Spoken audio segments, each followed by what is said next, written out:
के सीजीएम, वो भी आज हमारे साथ जुड़ने वाले हैं। Thank you. और आज के सेशन में हम बेसिकली स्पॉट मार्केट का ओवरव्यू क्या रहेगा, टेक्निकली और फंडामेंटली क्या लगता है कॉटन मार्केट कहाँ जाने वाला है, वर्ल्ड और इंडिया ग्लोबल कॉटन आउटलुक क्या है, ये सब आज हम जानेंगे। सबसे पहले मैं सुधीर अग्रवाल जी को रिक्वेस्ट करना चाहूंगा आपका ओपनिंग स्टेटमेंट।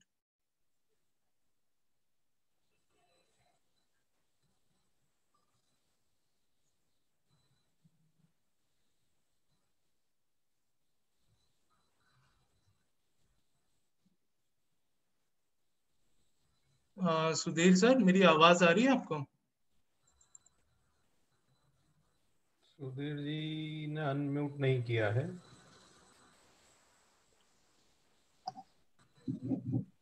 हो गया? मेरे को आवाज आ रही है। सुधीर सर? हाँ जी, आ रही है।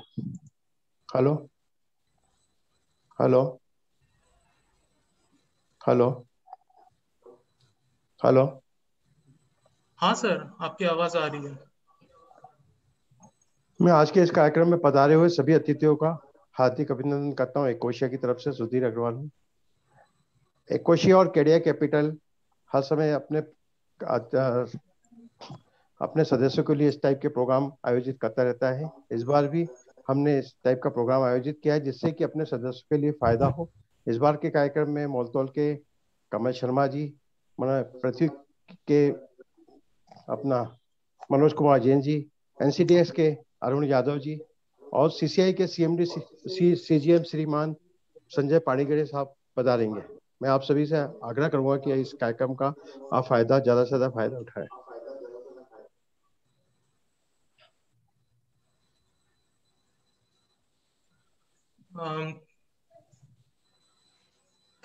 Thank you Sudhir ji. अब मैं रिक्वेस्ट करूंगा अरुण यादव जी को कि आप अपना प्रेजेंटेशन दें। Thank you.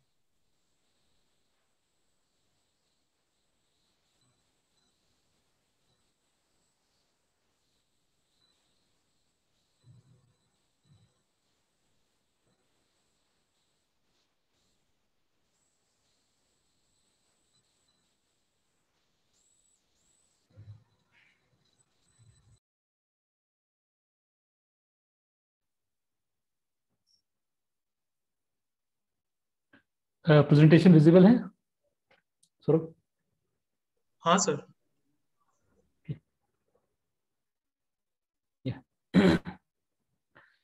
मैं नमस्कार सभी को, और एनसीडीएक्स की तरफ से मैं केडिया कैपिटल, कोशिया और सबको धन्यवाद करना चाहूँगा जिन्होंने यहाँ पे एनसीडीएक्स को ये मौका दिया कि हम कॉटन कॉम्प्लेक्स के विषय में यहाँ पे बात कर पाएँ। मेरा 10 से 15 मिनट का प्रेजेंटेशन है और मैं कोशिश करूँगा कि हमारे यहाँ जो प्रोडक्ट अवेलेबल हैं उनके विषय में थोड़ी जानकारी यहाँ सभी ज्वाइन किए हुए लोगों को दूँ।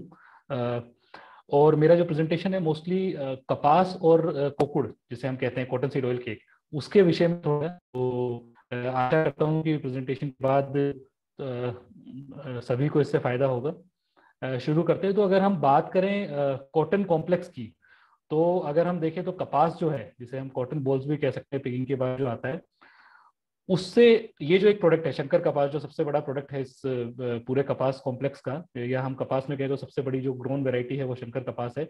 अगर उसको हम देखें तो उससे दो प्रोडक्ट मेनली निकलते हैं, जिसमें सबसे पहला है 34% या 34% जो निकलता है वो है कॉटन लिन, जो इसका मेन प्रोडक्ट है। और दूसरा जो निकलता है इससे वो लगभग 63.5% या 63-64% के आसपास जो रहता है वो है कॉटन सीड, जो कि इसकी जिनिंग के बाद निकलता है। यहाँ पे जिनर इन्वॉल्व रहता है, तो ये दूसरा मेन प्रोडक्ट है। अगर इसके विषय में हम बात करें तो कॉटन लिंट जो है, उससे आगे जाके आपका जो अगला प्रोडक्ट जो बनता है कॉटन बेल्स, अगर आप यहाँ देखेंगे तो कॉटन बेल्स बनता है, और कॉटन बेल्स फिर धागा बनाने में और जो स्पिनिंग मिल्स है वहां पे काम में आता है। जबकि दूसरी तरफ जो कॉटन सीड है, उसके अंदर आपको लगभग 84% कॉटन सीड ऑयल केक निकलता है। ये जो कपास खल जो है, जो हमारे यहाँ पे ट्रेड होता है, वो निकलता है।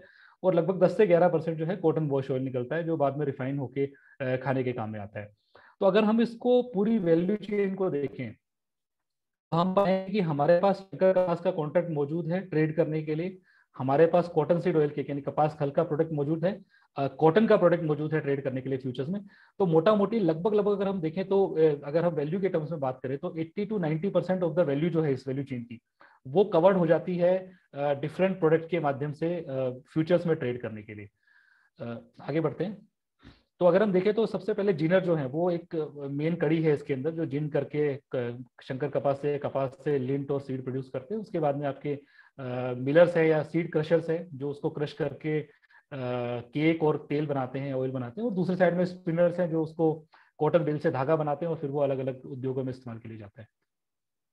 अगर हम क्रॉप साइकिल की बात करें तो अगर हम इंटरनेशनल लेवल पे देखें तो चाइना, यूएस और इंडिया, ये 3 कंट्री मोटी 60 से 70%, कभी कभी उससे भी ज्यादा जो है वर्ल्ड के प्रोडक्शन पे का टोटल कंट्रीब्यूशन इन 3 देशों से आता है, जिसमें भारत और यूएस, चाइना जो है वो लगभग बराबर कंट्रीब्यूट करते हैं। और अगर हम क्रॉप साइकिल की बात करें तो क्रॉप साइकिल इन तीनों कंट्रीज में लगभग सेम है, एक तरीके से हम कह सकते हैं। हमारे यहाँ ये मेनली एक खरीफ कमोडिटी है, यानी कि इसका जो अराइवल है वो अक्टूबर, नवंबर, दिसंबर के आसपास आता है, जबकि चाइना और यूएस के अंदर अराइवल लगभग 2 से 3 महीने पहले शुरुआत हो जाती है, अगस्त सितंबर। अगर हम डोमेस्टिक स्तर पे बात करें तो गुजरात, महाराष्ट्र, तेलंगाना एंड एपी, ये जो 3 जो सबसे बड़े राज्य हैं जहाँ पे कॉटन का प्रोडक्शन होता है, यहाँ पे ये खरीफ की क्रॉप है, यानी अक्टूबर, नवंबर, दिसंबर में इसका मेजरली अराइवल शुरू होता है। जबकि पंजाब, हरियाणा जो है, जो हमारा नॉर्दर्न बेल्ट है, और राजस्थान का भी जो बेल्ट है, इससे लगता हो गंगानगर बेल्ट जो है, वहां पे अराइवल थोड़ा सा पहले शुरू हो जाता है, यानी अगस्त सितंबर, क्योंकि वहां पे सोइंग जो है वो अप्रैल मई के आसपास ही चालू हो जाती है। तो ये मोटा मोटी एक अगर हम देखें तो क्रॉप साइकिल है इंटरनेशनल और डोमेस्टिक। अगर हम बात करें कहाँ मेजर प्रोडक्शन होता है, तो जैसे मैंने आपको बताया कि इंडिया और चाइना जो है वो दोनों मिलके लगभग 50% ऑफ द वर्ल्ड प्रोडक्शन जो है इन दो देशों से आता है। और अगर इसके अंदर हम यूनाइटेड स्टेट्स को भी जोड़ लें, अमेरिका को भी जोड़ लें, तो लगभग ये 65-70% ऑफ टोटल प्रोडक्शन हो जाता है। तो ये 3 देश जो है ये बहुत बड़ी भूमिका निभाते हैं टोटल प्रोडक्शन के अंदर, अगर हम बात करें कॉटन की तो पूरे वर्ल्ड के अंदर। और वर्ल्ड साइकिल जो है वो इन 3 देशों के ऊपर निर्भर करता है। ज्यादातर जो भी तेजी मंदी है, जो भाव का उतार चढ़ाव है, वो इस बात पे निर्भर करता है कि इन 3 देशों के अंदर प्रोडक्शन कैसा है, उनकी पॉलिसीज क्या है, जो आई थिंक जो आगे के पैनलिस्ट इसके विषय में बात करेंगे। अगर हम इंडिया की बात करें तो सबसे अधिक जो प्रोडक्शन है, अगर हम बेल्स में यहाँ पे देख रहे हैं, तो सबसे अधिक प्रोडक्शन जो है वो गुजरात का है। लगभग 90 से 100 लाख बेल्स का प्रोडक्शन, हिंदुस्तान के टोटल प्रोडक्शन 350 लाख बेल्स के आसपास में लगभग 100 लाख बेल्स, यानी हम कह सकते हैं लगभग 1/3 के आसपास प्रोडक्शन जो है सिर्फ गुजरात से आता है। उसके बाद जो महत्वपूर्ण राज्य है वो महाराष्ट्र है, जो 80 से 90 लाख बेल्स के आसपास का प्रोडक्शन देता है। उसके बाद जो तीसरा महत्वपूर्ण राज्य है वो एपी और तेलंगाना, हम कह सकते हैं दोनों को अगर साथ में ले, जो लगभग 20% तक टोटल प्रोडक्शन का देता है। तो जिस प्रकार से हमने इंटरनेशनल लेवल पे देखा कि 3 देश जो हैं, इंडिया, चाइना और यूएस, 70% टोटल प्रोड्यूस करते हैं वर्ल्ड का, उसी प्रकार से अगर हम इंडिया का 3 स्टेट या 4 कहूंगा अभी मैं, क्योंकि आंध्रा और तेलंगाना अलग अलग हो गए, तो ये 4 लगभग 70 से 70-75% जो है टोटल इंडिया के प्रोडक्शन को का इन 3 या स्टेट होता है। इसके अलावा जैसा मैंने बताया हरियाणा है, पंजाब है जो नॉर्दर्न बेल्ट है, और एमपी है। तो ये 3 राज्य मिलाकर लगभग 15% के आसपास टोटल प्रोडक्शन को कंट्रीब्यूट करते हैं। ये मैं बैलेंस शीट अभी नहीं बात कर रहा हूँ, बिकॉज बाकी पैनलिस्ट इसके विषय में काफी गहराई में चर्चा करेंगे, तो इसको मैं स्किप करता हूँ। अगर हम कॉटन की क्लासिफिकेशन की बात करें तो इंडिया में जो कॉटन प्रोड्यूस होता है उसमें लगभग 75% जो है, 75 से 80% जो है वो लॉन्ग स्टेपल है। लॉन्ग स्टेपल मतलब जो लगभग 28-29 mm जिसका स्टेपल लेंथ है, वो यहाँ प्रोड्यूस होता है। जबकि जो आपका मीडियम स्टेपल है, जो मीडियम स्टेपल जो है वो लगभग आपका नॉर्दर्न बेल्ट जो है, पंजाब हरियाणा वाली जो बेल्ट है, वहाँ पे ज्यादातर मतलब वहाँ पे मीडियम स्टेपल की क्रॉप ज्यादा होती है, और लगभग 20% जो है मीडियम स्टेपल होता है। और एक्स्ट्रा लॉन्ग स्टेपल जो है वो लगभग 1.5%, शॉर्ट स्टेपल जो है वो 1.5%, यानी कि शॉर्ट और एक्स्ट्रा लॉन्ग स्टेपल काफी कम संख्या में हिंदुस्तान में प्रोड्यूस होता है। और यही कारण है कि हम एक्स्ट्रा लॉन्ग स्टेपल को इम्पोर्ट भी करते हैं, जबकि जो लॉन्ग स्टेपल है वो हम एक्सपोर्ट करते हैं। तो कॉटन में हम एक्सपोर्टर भी हैं बहुत बड़ी संख्या में, और कुछ हद तक इम्पोर्टर भी है। जब भी हमें एक्स्ट्रा लॉन्ग स्टेपल कॉटन की आवश्यकता पड़ती है तो हम दूसरे देशों से उसको इम्पोर्ट करते हैं। तो ये मोटा मोटी कॉटन का क्लासिफिकेशन है इंडिया में। मैं जल्दी से एक बार अपने कपास फ्यूचर जो हमारे यहाँ चलता है उसके विषय में थोड़ी आपको जानकारी देना चाहूंगा। तो हमारे यहाँ जो कॉटन कपास का जो कॉन्ट्रैक्ट चलता है वो बेसिकली शंकर कपास का कॉन्ट्रैक्ट है, और ये 29 mm की लेंथ का है, जो एक सुपीरियर क्वालिटी मानी जाती है, लॉन्ग स्टेपल माना जाता है। और अगर हम देखें तो ये फसल लगभग सभी राज्यों में अभी आज के डेट में हम देखें तो संकर कपास जो है वो बड़ी भूमिका निभाता है टोटल प्रोडक्शन में। जो हमने पहले भी बताया कि लगभग 70% जो है इस 70 to 80% जो है इस पर्टिकुलर ग्रेड का कॉटन जो है वो प्रोड्यूस होता है। तो अगर उसको हम कन्वर्ट करें तो लगभग 260 से 280 लाख बेल जो है इसकी प्रोड्यूस होती है इंडिया में। और ये प्रोडक्ट में जो खासियत है वो ये है कि ये डायरेक्टली कपास का कॉन्ट्रैक्ट है। तो ऐसे लोग जो जिनर हैं, जिनको जिनिंग करनी है, यदि वो वायदे में पार्टिसिपेट करना चाहते हैं तो ये उनके लिए बेस्ट प्रोडक्ट है अगर उनको इनपुट साइड में पार्टिसिपेट करना है, क्योंकि जिनर को जो खरीदना होता है वो कपास होता है। तो अगर उनको अगर वायदे में पार्टिसिपेट करना है तो यहाँ पे उनको दोनों चीजें, यानी कि एक तरीके से हम कहेंगे लिंट और सीड, दोनों को दोनों का एक साथ हेज करने का मौका मिल जाता है अगर वो कपास के एनसीडेक्स के कॉन्ट्रैक्ट में पार्टिसिपेट करते हैं। तो इसके अलावा एक और खासियत मैं इस प्रोडक्ट की बता दूं, वो ये है कि ये कॉन्ट्रैक्ट जो है ये साल में केवल 3 कॉन्ट्रैक्ट रहते हैं। तो नवंबर, फरवरी, अप्रैल, इसमें जो कॉन्ट्रैक्ट है वो सबसे ज्यादा, अप्रैल का जो सौदा है वो सबसे ज्यादा लिक्विड रहता है और लगभग अभी हम देख रहे हैं लगभग 10,000 टन के आसपास का रोटा काम रेडी है। और इसका सेंटर जो है वो मेन राजकोट है और ये एक कैश सेटल कॉन्ट्रैक्ट है। तो जैसा हम देखें बाकी जगहों पे, क्योंकि कपास को आप एज सच डिलीवरेबल नहीं कर सकते हो तो इसको कैश सेटल रखा गया है। तो ये कैश सेटल कॉन्ट्रैक्ट है। इसका जो भाव आता है वो 20 kg में आता है, ये जानकारी तो सबको है। और 4 टन का ये सौदा है, यानी कि 200 मून का ये सौदा है। इसकी खासियत क्या है? तो सबसे बड़ी खासियत है कि जो कपास का कॉन्ट्रैक्ट है इसका ज्योग्राफिकल कवरेज अगर हम देखें तो पूरे हिंदुस्तान में ये फसल लगभग उगाई जाती है। दूसरी, इसमें डायरेक्ट हेजिंग पॉसिबल है। अगर एक जिनर को हेज करना है तो जिनर का जो इनपुट वो आपका है कपास के ऊपर, क्योंकि वो जो उसको खरीदना है वो कपास है, तो वो डायरेक्टली अपना इनपुट हेज कर सकता है इस कॉन्ट्रैक्ट में काम करके।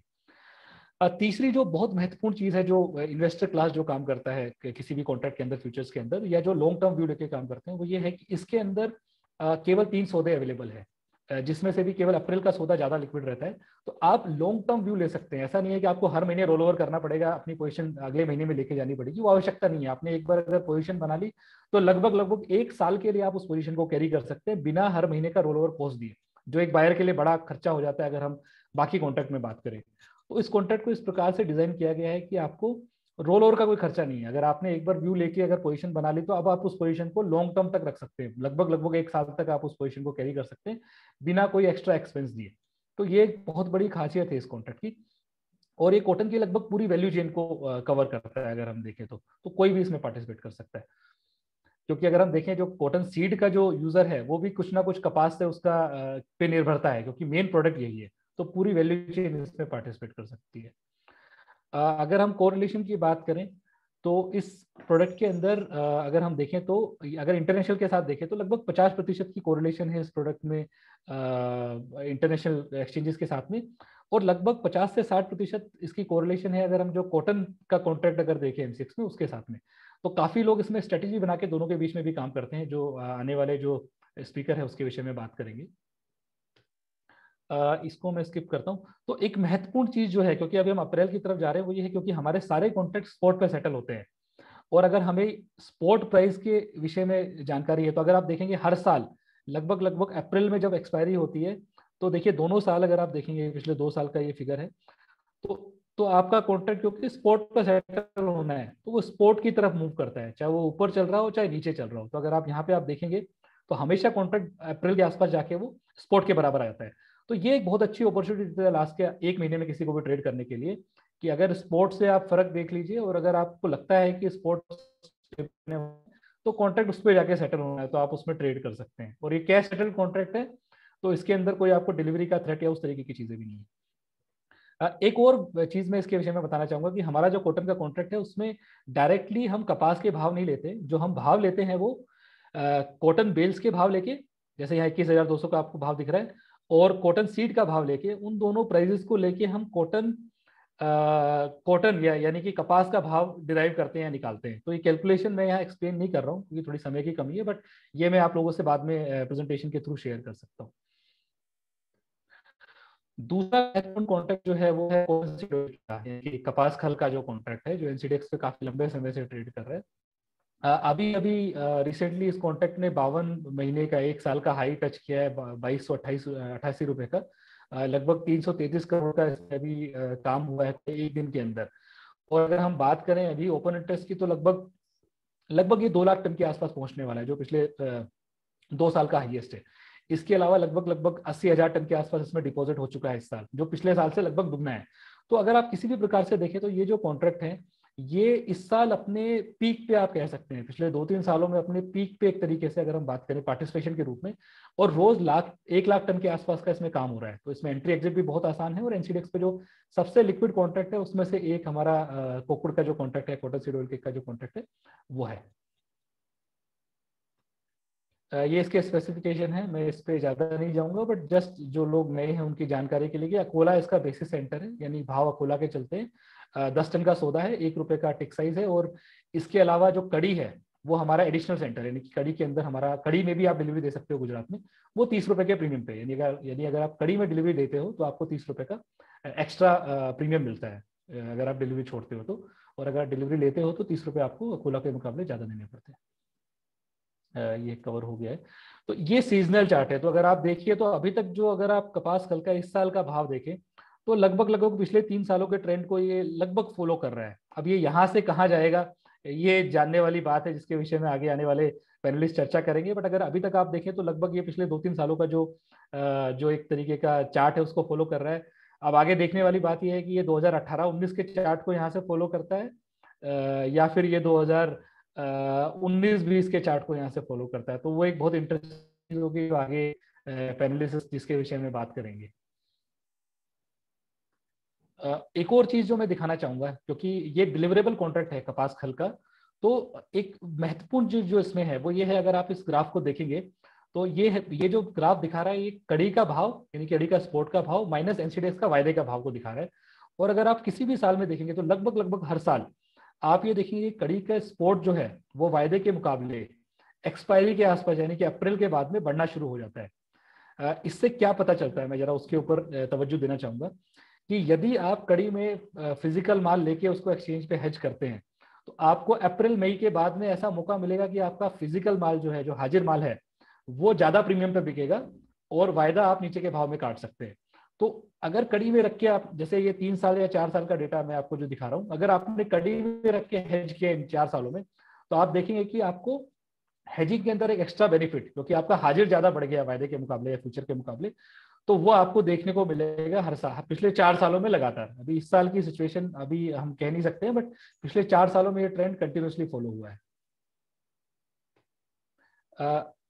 ये अगर मैं कपास खल के स्प्रेड की बात करूं, यानी पहले महीने और दूसरे महीने के फर्क की बात करूं, तो इसमें भी एक पैटर्न देखा गया है पिछले 3-4 सालों में लगातार। वो ये पैटर्न है कि इसका जो फर्क है, जो स्प्रेड है, वो जून जुलाई के बाद में लगभग हमेशा दुगना हो जाता है। यानी अगर 20-22-25 रुपए का फर्क अभी चल रहा है तो लगभग इन महीनों में वो स्प्रेड 50 रुपए तक एक ना एक बार बढ़ जाता है। और अगर आप देखेंगे तो पिछले साल ये बढ़ के लगभग 100 रुपए को भी एक बार क्रॉस कर गया था।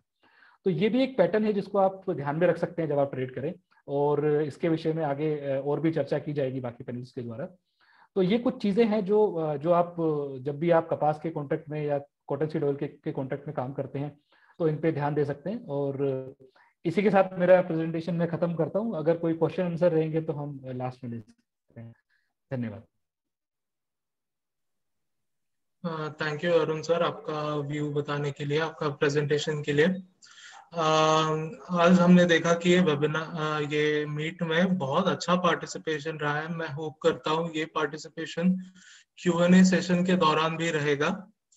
नेक्स्ट सेशन के लिए मैं रिक्वेस्ट करता हूँ मनोज जी को कि वो अपना व्यू बताएं। मनोज जी, आपके कोई भी क्वेश्चंस हो तो प्लीज चैट विंडो में हमारे साथ जुड़े रहिए।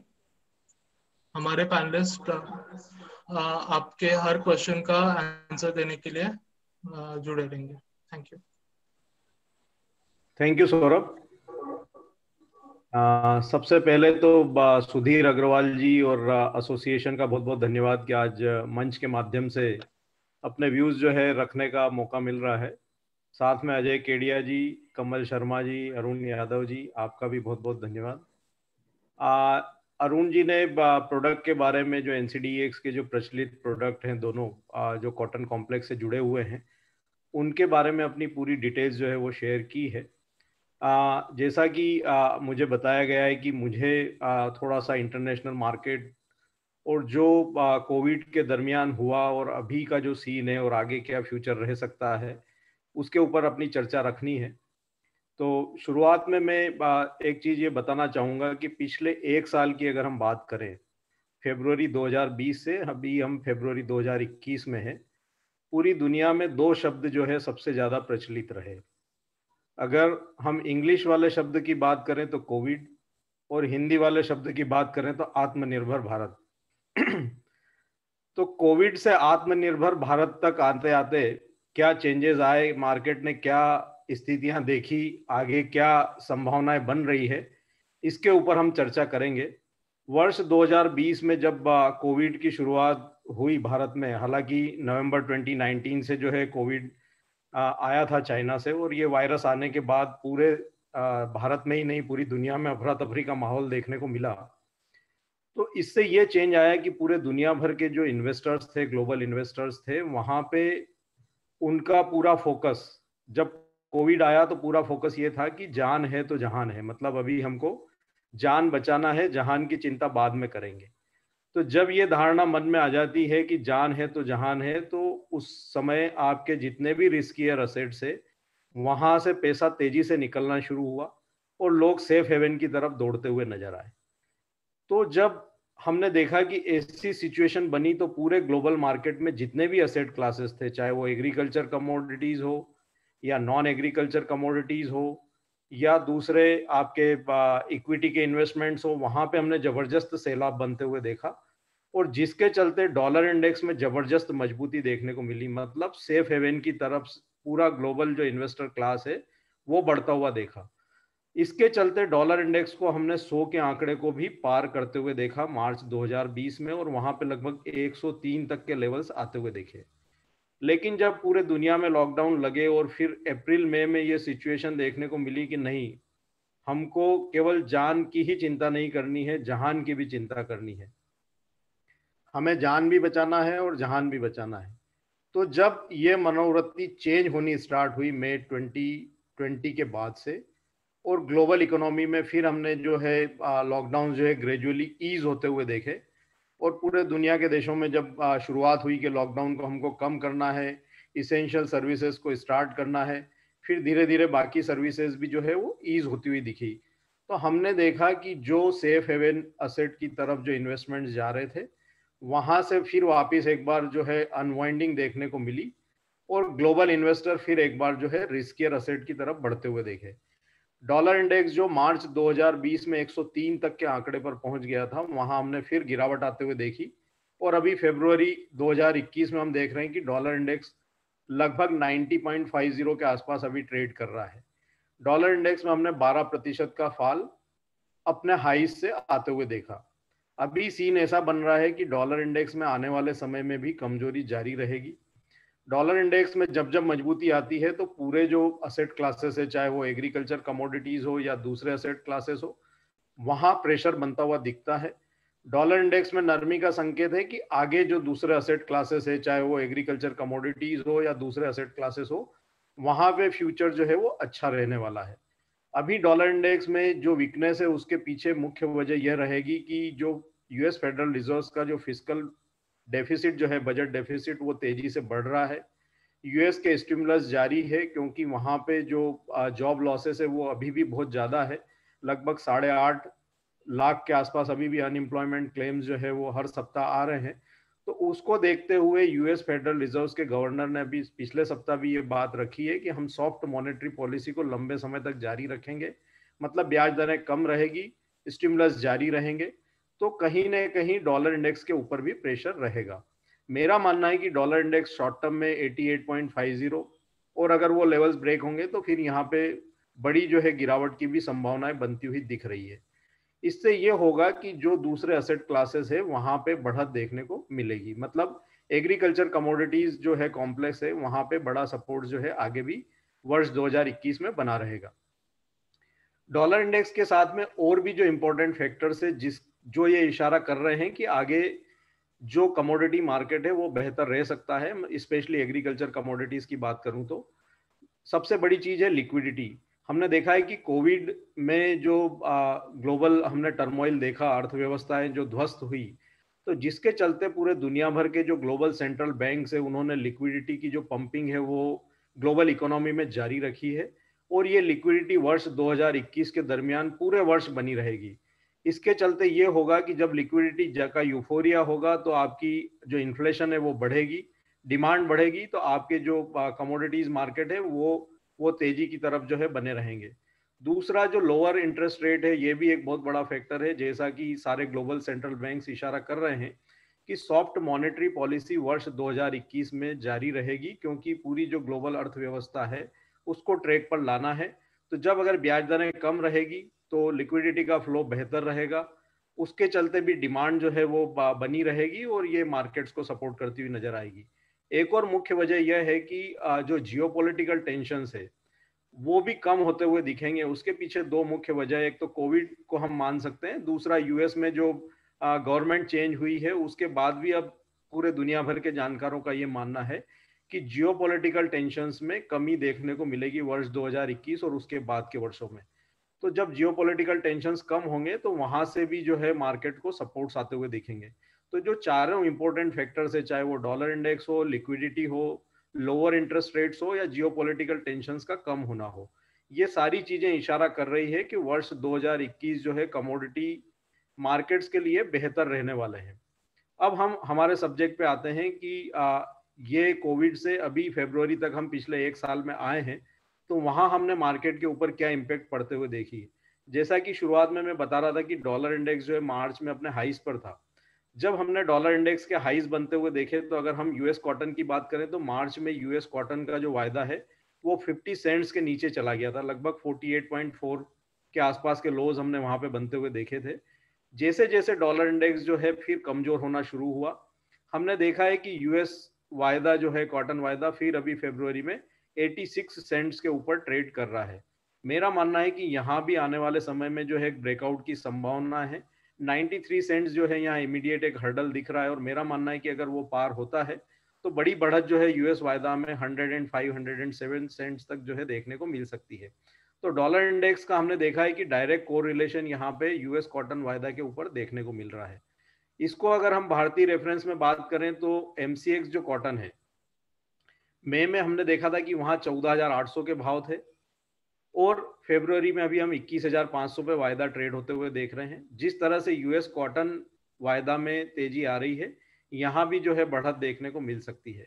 वहीं अगर हम एनसीडीएक्स कॉटन कॉम्प्लेक्स की बात करें, कपास वायदा की अगर बात करें तो मई 2020 में भाव हमने देखा था कि जब डॉलर इंडेक्स अपनी ऊंचाई पे था, कोविड की आमद थी, पूरे देश में लॉकडाउन्स लगे हुए थे, तो हमने 1,000 के नीचे कीमतों को जाते हुए देखा और लगभग 900 तक के लेवल्स वहां पे आते हुए देखे थे। जब हमने ग्रेजुअली लॉकडाउन ईज होते हुए देखे, डॉलर इंडेक्स में नरमी रही, ग्लोबल मार्केट में सुधार देखने को मिले, तो उसके चलते अभी हमारा कपास वायदा एक बार फिर 1200 के लेवल्स जो है पार कर गया है, और वर्तमान में 1233 पे भी एमसीएक्स अप्रैल कपास वायदा ट्रेड कर रहा है। यहाँ भी मेरा मानना है कि जो एक हर्डल है 1280 के आसपास दिखता है, और अगर ये लेवल्स पार होंगे तो आगे वर्ष 2021 के दरमियान दिसंबर आते आते और भी जो है बढ़त यहाँ देखने को मिल सकती है, और हो सकता है कि हम एक बार फिर से एक बार लाइफ टाइम हाइज 1350 1400 तक के लेवल्स भी यहाँ कपास वायदा में आते हुए देखें। इसके साथ ही अगर हम कॉटन सीड ऑयल केक की बात करें तो ये काउंटर पे भी हमने बहुत बड़ा इफेक्ट देखा था, और बाकी जो कमोडिटीज है वहां दबाव था। उसी तरह से यहाँ पे भी हमने फरवरी 2020 में कॉटन सीड ऑयल केक के वायदा में लोअर लेवल्स आते हुए देखे थे और कीमतें 1500 तक फिसल गई थी। जैसे जैसे बाकी चीजें भी सुधरनी शुरू हुई कॉटन कॉम्प्लेक्स में, चाहे वो कॉटन हो कपास हो, हमने कॉटन सीड ऑयल केक में भी उसके जो है संकेत आते हुए देखे, और कॉटन सीड ऑयल केक की कीमतें अभी हमने देखा कि वर्तमान में 2200 के लेवल्स के ऊपर ट्रेड कर रही है, और यहाँ लगभग 2300 तक के लेवल्स भी हमने मार्च वायदा में अभी इस वीक के दरमियान देखे। मेरा मानना है कि यहाँ भी जो अब वायदा है वो हायर टॉप हायर बॉटम की तरफ जो है टेक्निकली वर्ड में कहें तो वो इशारा कर रहा है। टेक्निकल्स पे अजय जी जो है और ज़्यादा प्रकाश डालेंगे। तो मेरा मानना है कि यहाँ पे 2340 2350 की रेंज में एक बड़ा जो है रेजिस्टेंस देखने को मिल रहा है, और यहाँ अगर प्राइस का ब्रेकआउट देखने को मिलेगा तो मेरा मानना है कि आने वाले समय में 2580 2600 तक के लेवल्स भी कॉटन सीड ऑयल केक में देखने को मिल सकते हैं। तो जिस तरह से चीजें जो है प्रोग्रेस हो रही है और दुनिया भर के मार्केट में सुधार देखने को मिल रहे हैं, गवर्नमेंट की तरफ से भी बजट में हमने ऐसा कोई नेगेटिव आते हुए नहीं देखा जिसकी वजह से मार्केट अफेक्ट हो। जैसा कि धारणाएं थी कि शायद टैक्सेस बढ़ेंगे और इंडस्ट्री के ऊपर प्रेशर देखने को मिलेगा, लेकिन ऐसी कोई चीजें जो है नेगेटिव यहाँ देखने को नहीं मिली। एक चीज जो है जिसकी तरफ हमको ध्यान रखना पड़ेगा वर्ष 2021 में, सारी चीजें फेवरेबल है लेकिन यहाँ रूपी में जो है मजबूती देखने को मिल रही है, तो रूपी का फैक्टर भी एक काफी इंपॉर्टेंट रोल जो है 2021 में प्ले करेगा। और हो सकता है कि रूपी एक बार जो है 70-69 तक जो है स्ट्रेंथ दिखाता हुआ नजर आए, तो उसका इफेक्ट भी जो है ओवरऑल प्राइजेस में देखने को मिलेगा। मतलब इंटरनेशनल मार्केट में बड़ी तेजी आती है और रूपी में भी मजबूती रहती है, तो शायद भारतीय बाजारों में उतना असर देखने को ना मिले, लेकिन फिर भी ओवरऑल जो है मार्केट बढ़त की तरफ इशारा कर रहे हैं। और जिस तरह से लिक्विडिटी का यूफोरिया 2021 में बना रहेगा, ग्लोबल सेंट्रल बैंक जो है अपनी सॉफ्ट पॉलिसीज बनाए रखेंगे, डॉलर इंडेक्स में भी अगर यहाँ पे कमजोरी के अनुमान है और वो बने रहते हैं, तो ओवरऑल मार्केट के लिए मेरा मानना है कि वर्ष 2021 जो है वो कमोडिटी के लिए एक बेहतर वर्ष साबित होगा और ओवरऑल कॉटन कॉम्प्लेक्स के लिए भी बेहतर वर्ष साबित होगा। धन्यवाद।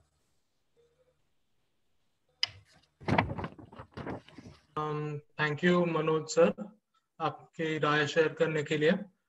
मैं फिर से दोहराना चाहूंगा कि आपको कुछ क्वेश्चंस हो, क्वेरीज हो, तो प्लीज हमारे साथ चैट विंडो पे बने रहिए। नेक्स्ट मैं रिक्वेस्ट करना चाहूंगा अजय केडिया जी से कि वो अपनी राय शेयर करें।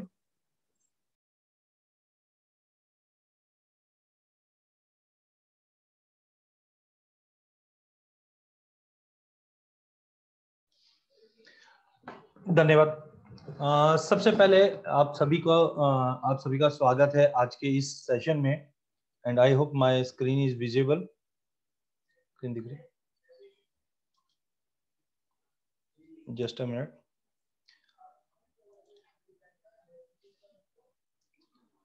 स्क्रीन दिख रही? धन्यवाद सभी का जो शनिवार को टाइम निकाला। सबसे पहले मैं अकोशिया का धन्यवाद देना चाहता हूं, और जैसे सुधीर जी ने भी कहा, हम काफी टाइम से अकोशिया के साथ जुड़े हुए हैं और टाइम टू टाइम ऐसे सेशंस लाते रहते हैं। पर्पस ऑफ दिस सेशन है कि एक मार्केट का जो ओवरव्यू है वो टाइम टू टाइम हमें क्लैरिटी देता रहे। और आज के इस सेशन में एनसीडीएक्स का पार्टिसिपेंट जीतन से अरुण जी ने इन डिटेल में पूरा वैल्यू चेन समझाया और कैसे हम एक्सचेंज का यूज कर सकते हैं हेजिंग के लिए। ये काफी इंपॉर्टेंट है, क्योंकि जिस ढंग से मार्केट में वॉलेटिलिटी बढ़ रही है डे बाय डे, यहाँ पे सबसे इंपॉर्टेंट हो जाता है हम कैसे हेज करें। साथ में हमने देखा कि मनोज जी ने इंटरनेशनल मार्केट के बारे में और ओवरव्यू, मेरा आधे से ज्यादा काम मनोज जी ने कर दिया, उसके लिए बहुत बहुत धन्यवाद मनोज जी।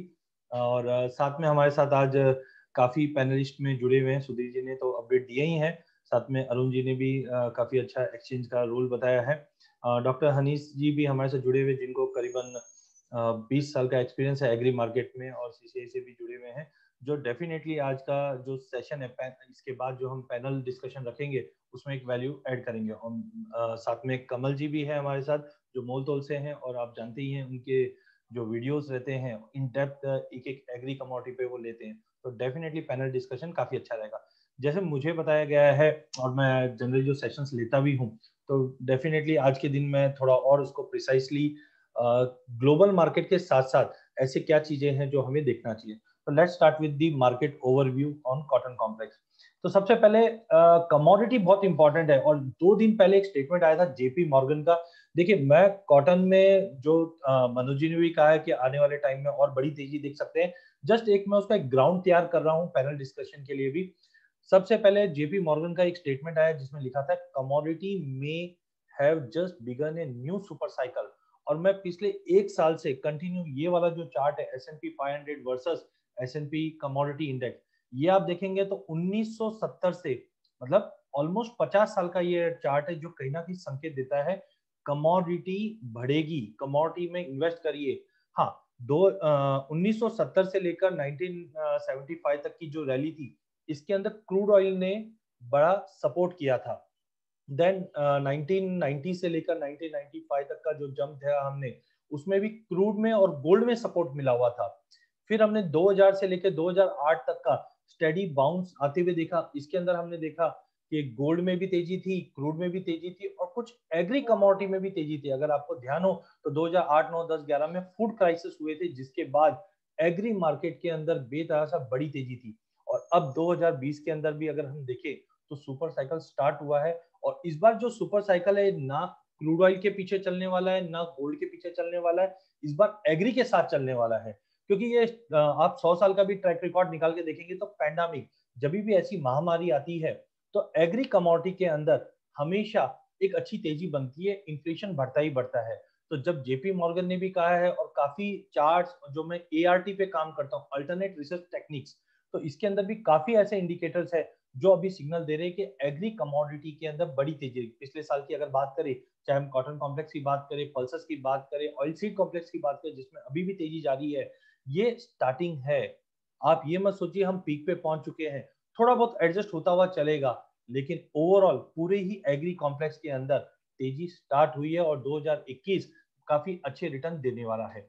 वहीं अगर हम फूड इन्फ्लेशन की बात करें 2011 से अभी तक, क्योंकि 2009, 10, 11, 12 में हमने देखा था फूड क्राइसिस की वजह से इन्फ्लेशन में काफी बड़ा जंप आ चुका था, जो ऑलमोस्ट 19-20 में बॉटम आउट होता हुआ दिखाई दे रहा है।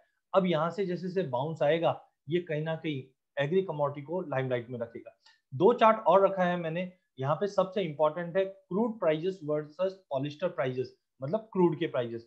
तो ज्यादा करके हमने कोरिलेशन देखा है, जब जब क्रूड में तेजी आई और जिस ढंग से आंकड़े दिखा रहे हैं, प्रोडक्शन कट है, ऑयल पीक कर रखा है और इकोनॉमी रिवैम्प हो रही है, वापस इकोनॉमी ओपन अप हो रही है, ये कहीं ना कहीं क्रूड को 75 से $80 तक ले जाने की ताकत रखता है। अगर क्रूड में तेजी रहेगी तो कहीं ना कहीं उसका सपोर्ट कॉटन को भी इनडायरेक्टली मिलता हुआ दिखाई देगा। और इन ऑल मुझे लगता है कि जो मैंने पिछले 20 साल में सीखा है, देखा है, पूरे ही एग्री पैक में मैंने 2020 के अंदर कहा भी था, पैंडेमिक से पहले मार्च मंथ में, कि मार्केट के अंदर एग्री एक लीडर की तरह काम दिखाई देगा। और वैसा ही हुआ।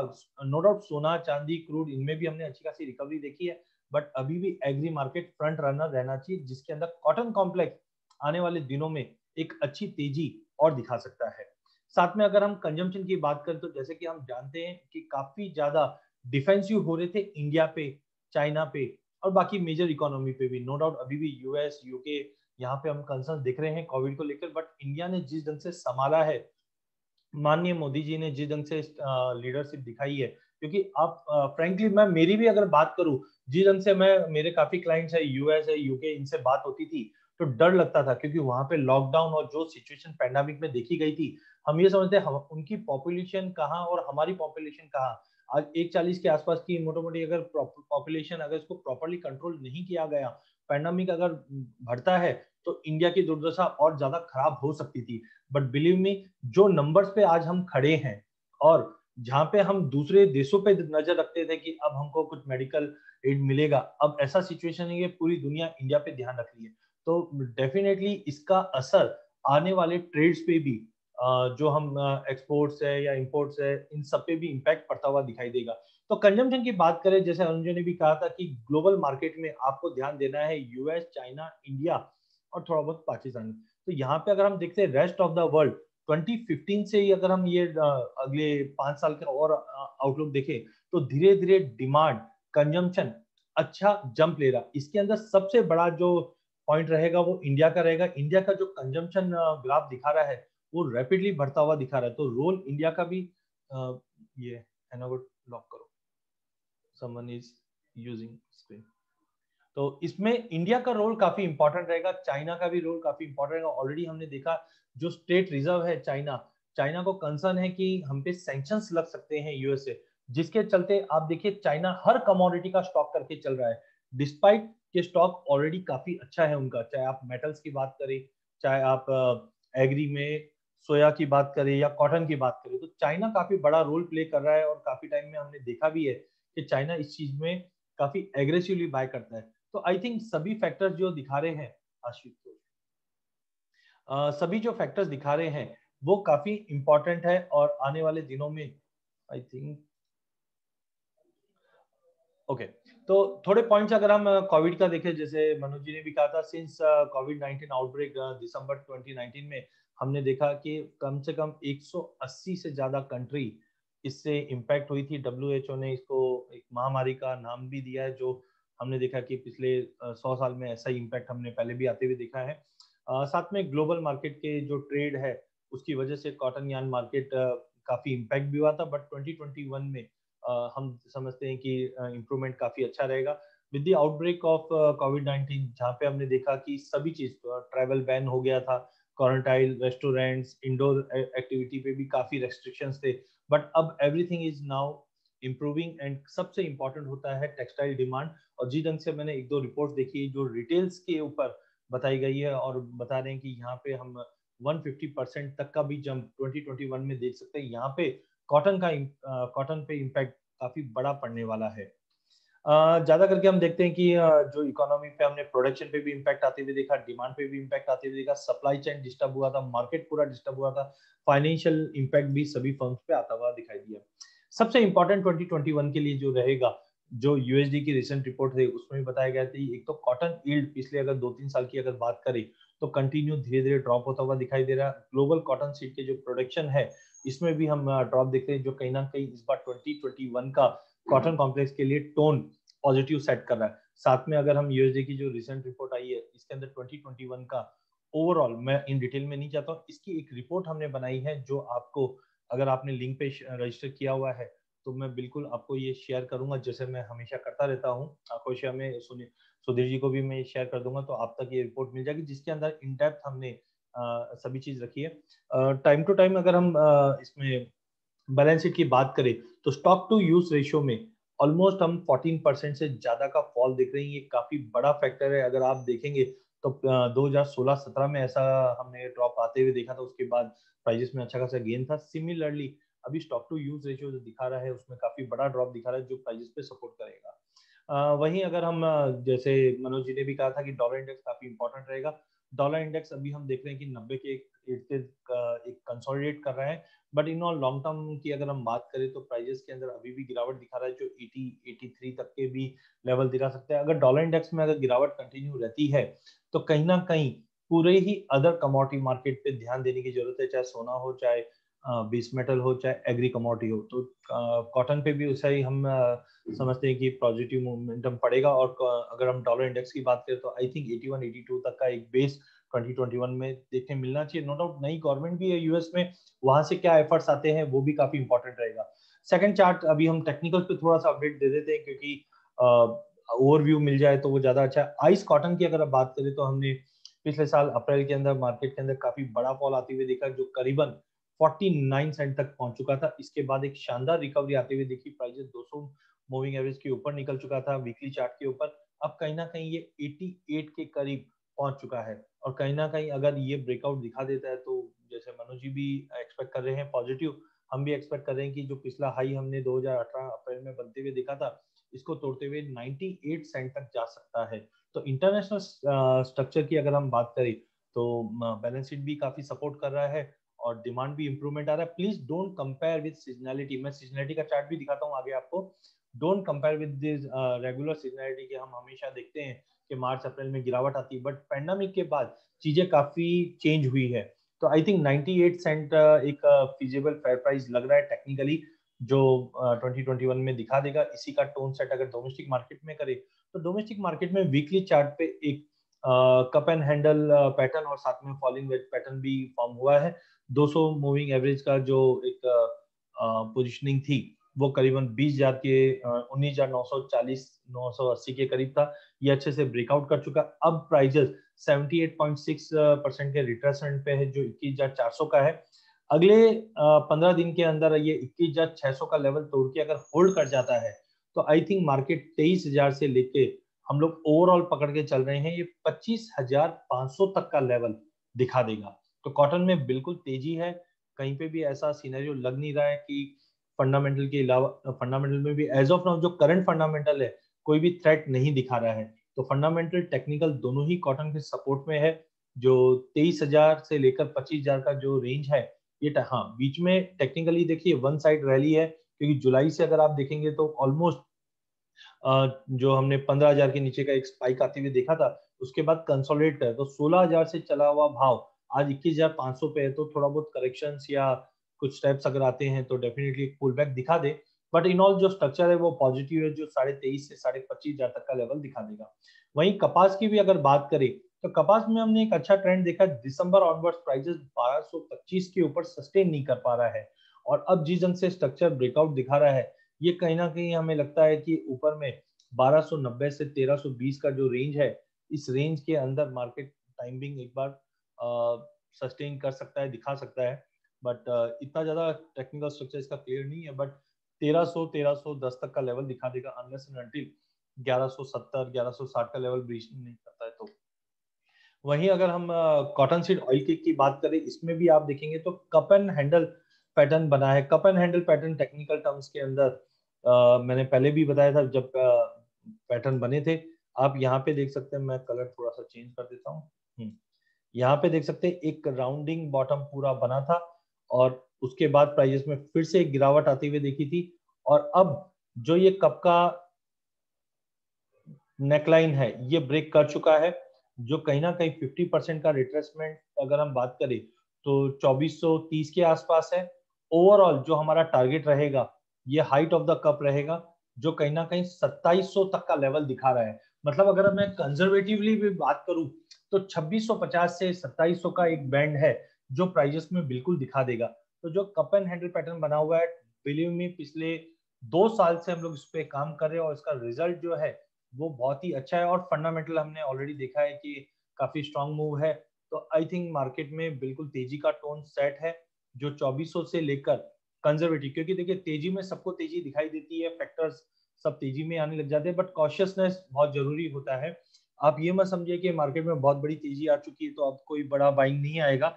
एज ऑफ नाउ हमें लगता है कि जो सप्लाई कंसर्न और डिमांड जो निकल के आ रही है ये काफी बड़ा सिनेरियो मार्केट का सेट करेगा, जो ऊपर में मुझे भी लगता है कि 2650 से 2700 तक का level worst to worst higher side में, जबकि 2450 तक का एक कंजर्वेटिवली टारगेट आराम से दिखा सकता है। टोन सेट पॉजिटिव है, जब तक प्राइजेस 2050 के नीचे नहीं जाता है बिल्कुल तेजी का रूप कायम रहेगा। वहीं अगर हम सीजनैलिटी की बात करें कॉटन की, तो ज्यादा करके देखा जाता है पिछले 2 साल में तो हमने गिरावट आती हुई देखी है, नो डाउट यहाँ पे हार्वेस्टिंग का प्रेशर रहता है, बट इन ऑल अगर हम एवरेज की बात करें तो एक टोन पॉजिटिव ही रहा है।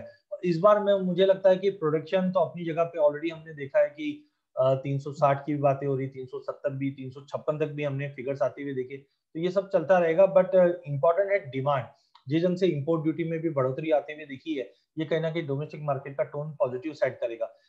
पिछले साल का जो ये 3 महीने का फॉल है इसके ऊपर मत जाइए, क्योंकि कोविड की वजह से हमने इम्पैक्ट आते हुए देख चुके थे ऑलरेडी। तो इसका जो ओवरऑल इम्पैक्ट था वो जून तक था, और जून के बाद हमने देखा है कंटिन्यू मार्केट अच्छा खासा गेन ही है।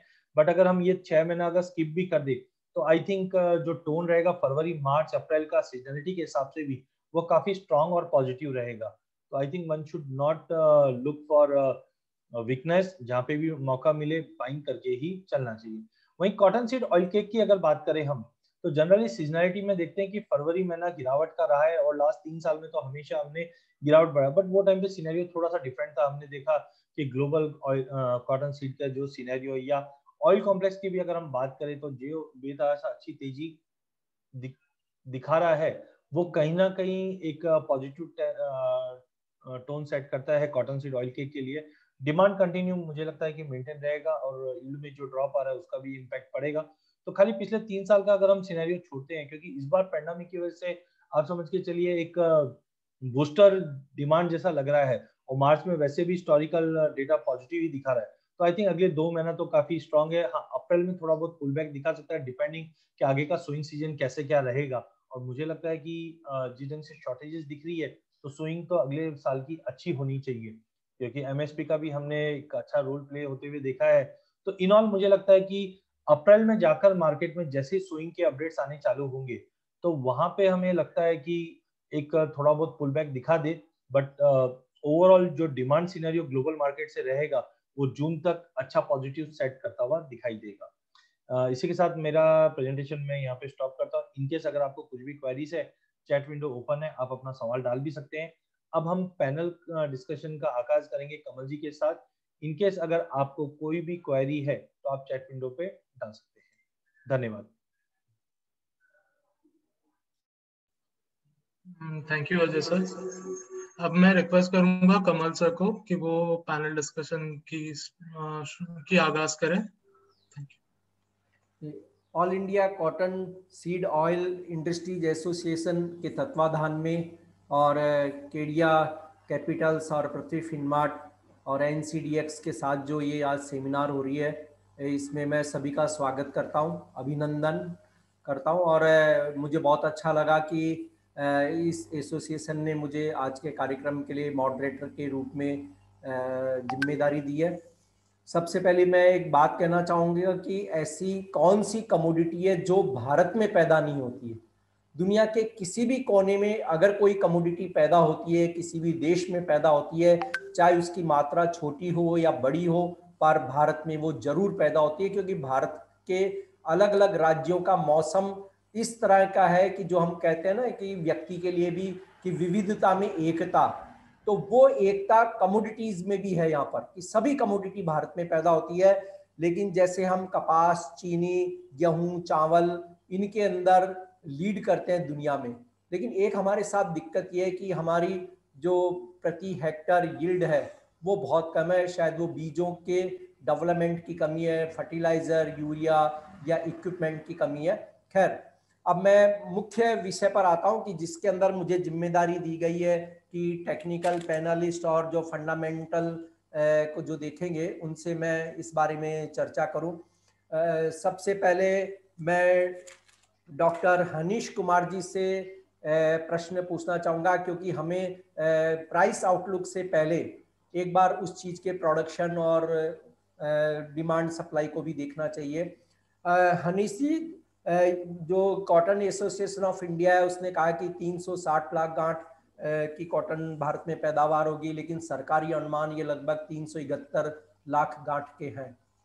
तो और जबकि यूएसडी ने ये कहा है अभी ताज़ा रिपोर्ट में कि 63 लाख टन के आसपास भारत में प्रोडक्शन होगा, जो जनवरी महीने की रिपोर्ट में करीबन 64 लाख टन से ज़्यादा का प्रोडक्शन था। आप किस तरह देखते हैं कि भारत में कॉटन का उत्पादन इस बार कैसे होगा? क्योंकि अगर हम कुछ प्राइवेट ट्रेडर से मैंने बात करी थी कड़ी और मध्य प्रदेश और हरियाणा में, तो वो CAI के भी आंकड़ों से सहमत नहीं थे। उनका कहना था कि भारत में कॉटन कम पैदा होगा, क्योंकि गुजरात में मूंगफली की बुआई करने के लिए कॉटन उखाड़ी गई, महाराष्ट्र में भी कुछ जगह पिंक वॉलमार्म की समस्या थी, कुछ जगह और समस्याएं थी, और किसानों दूसरी फसलों के बढ़े। आपका क्या कहना है डॉक्टर हनीश कुमार जी की, किस तरह से भारत में कॉटन की पैदावार दिखाई देगी या क्या सीड की भी अवेलेबिलिटी होगी?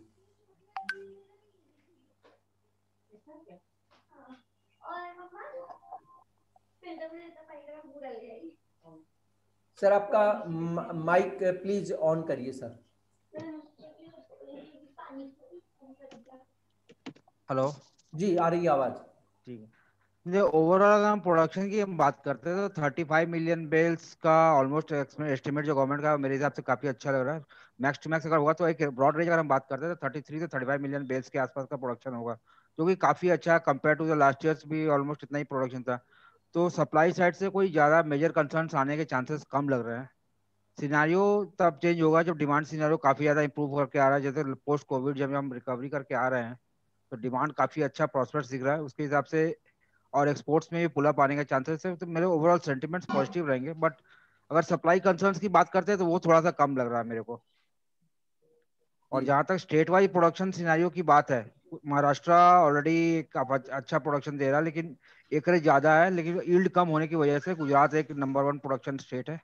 तो ओवरऑल हम एक्सपेक्ट कर सकते हैं कि सिनेरियो जो है गुजरात में काफी अच्छा प्रोडक्शन रहेगा और कंपेयर टू महाराष्ट्र। गुजरात में जो है स्ट्रेस लेवल्स जो है थोड़ा कम है। महाराष्ट्र में थोड़ा सा पिंक बॉल का जो तेलंगाना में इम्पैक्ट आया था, लेकिन बहुत ज्यादा मेजर इम्पैक्ट नहीं है। 5 to 10% का जो शॉर्टफॉल हम एक्सपेक्ट कर रहे थे कि तेलंगाना में होगा, उसका जो मेकअप होगा गुजरात से हो जाएगा। तो उस हिसाब से ओवरऑल प्रोडक्शन सिनेरियो में कोई इम्पैक्ट नहीं आएगा। तो लगभग जो टोटल फिगर हमारा 33 से 35 मिलियन बेल्स के आसपास रहेगा। ये हनीश जी, अगर हम यहाँ देखें तो भारत में जो प्रति हेक्टर यील्ड है वो 465 से 485 किलोग्राम ये जो है यील्ड बैठती है। जबकि हम ऑस्ट्रेलिया की बात करें तो वहाँ पे 1800 तक का एवरेज है, और पाकिस्तान की कॉटन यील्ड जो है वो भारत से बहुत ज़्यादा है। आप क्या कहेंगे कि भारत में क्या वाकई हमारी हेक्टर बहुत है कि जहाँ हम बुआई करते हैं हमारी ज़मीन बहुत ज़्यादा है, लेकिन जो प्रति हेक्टर यील्ड की बात आती है वहां पर हम बहुत मात खा जाते हैं? तो किस तरह के चेंज होने चाहिए इसमें कि प्रोडक्शन हमारा प्रति हेक्टर बढ़े?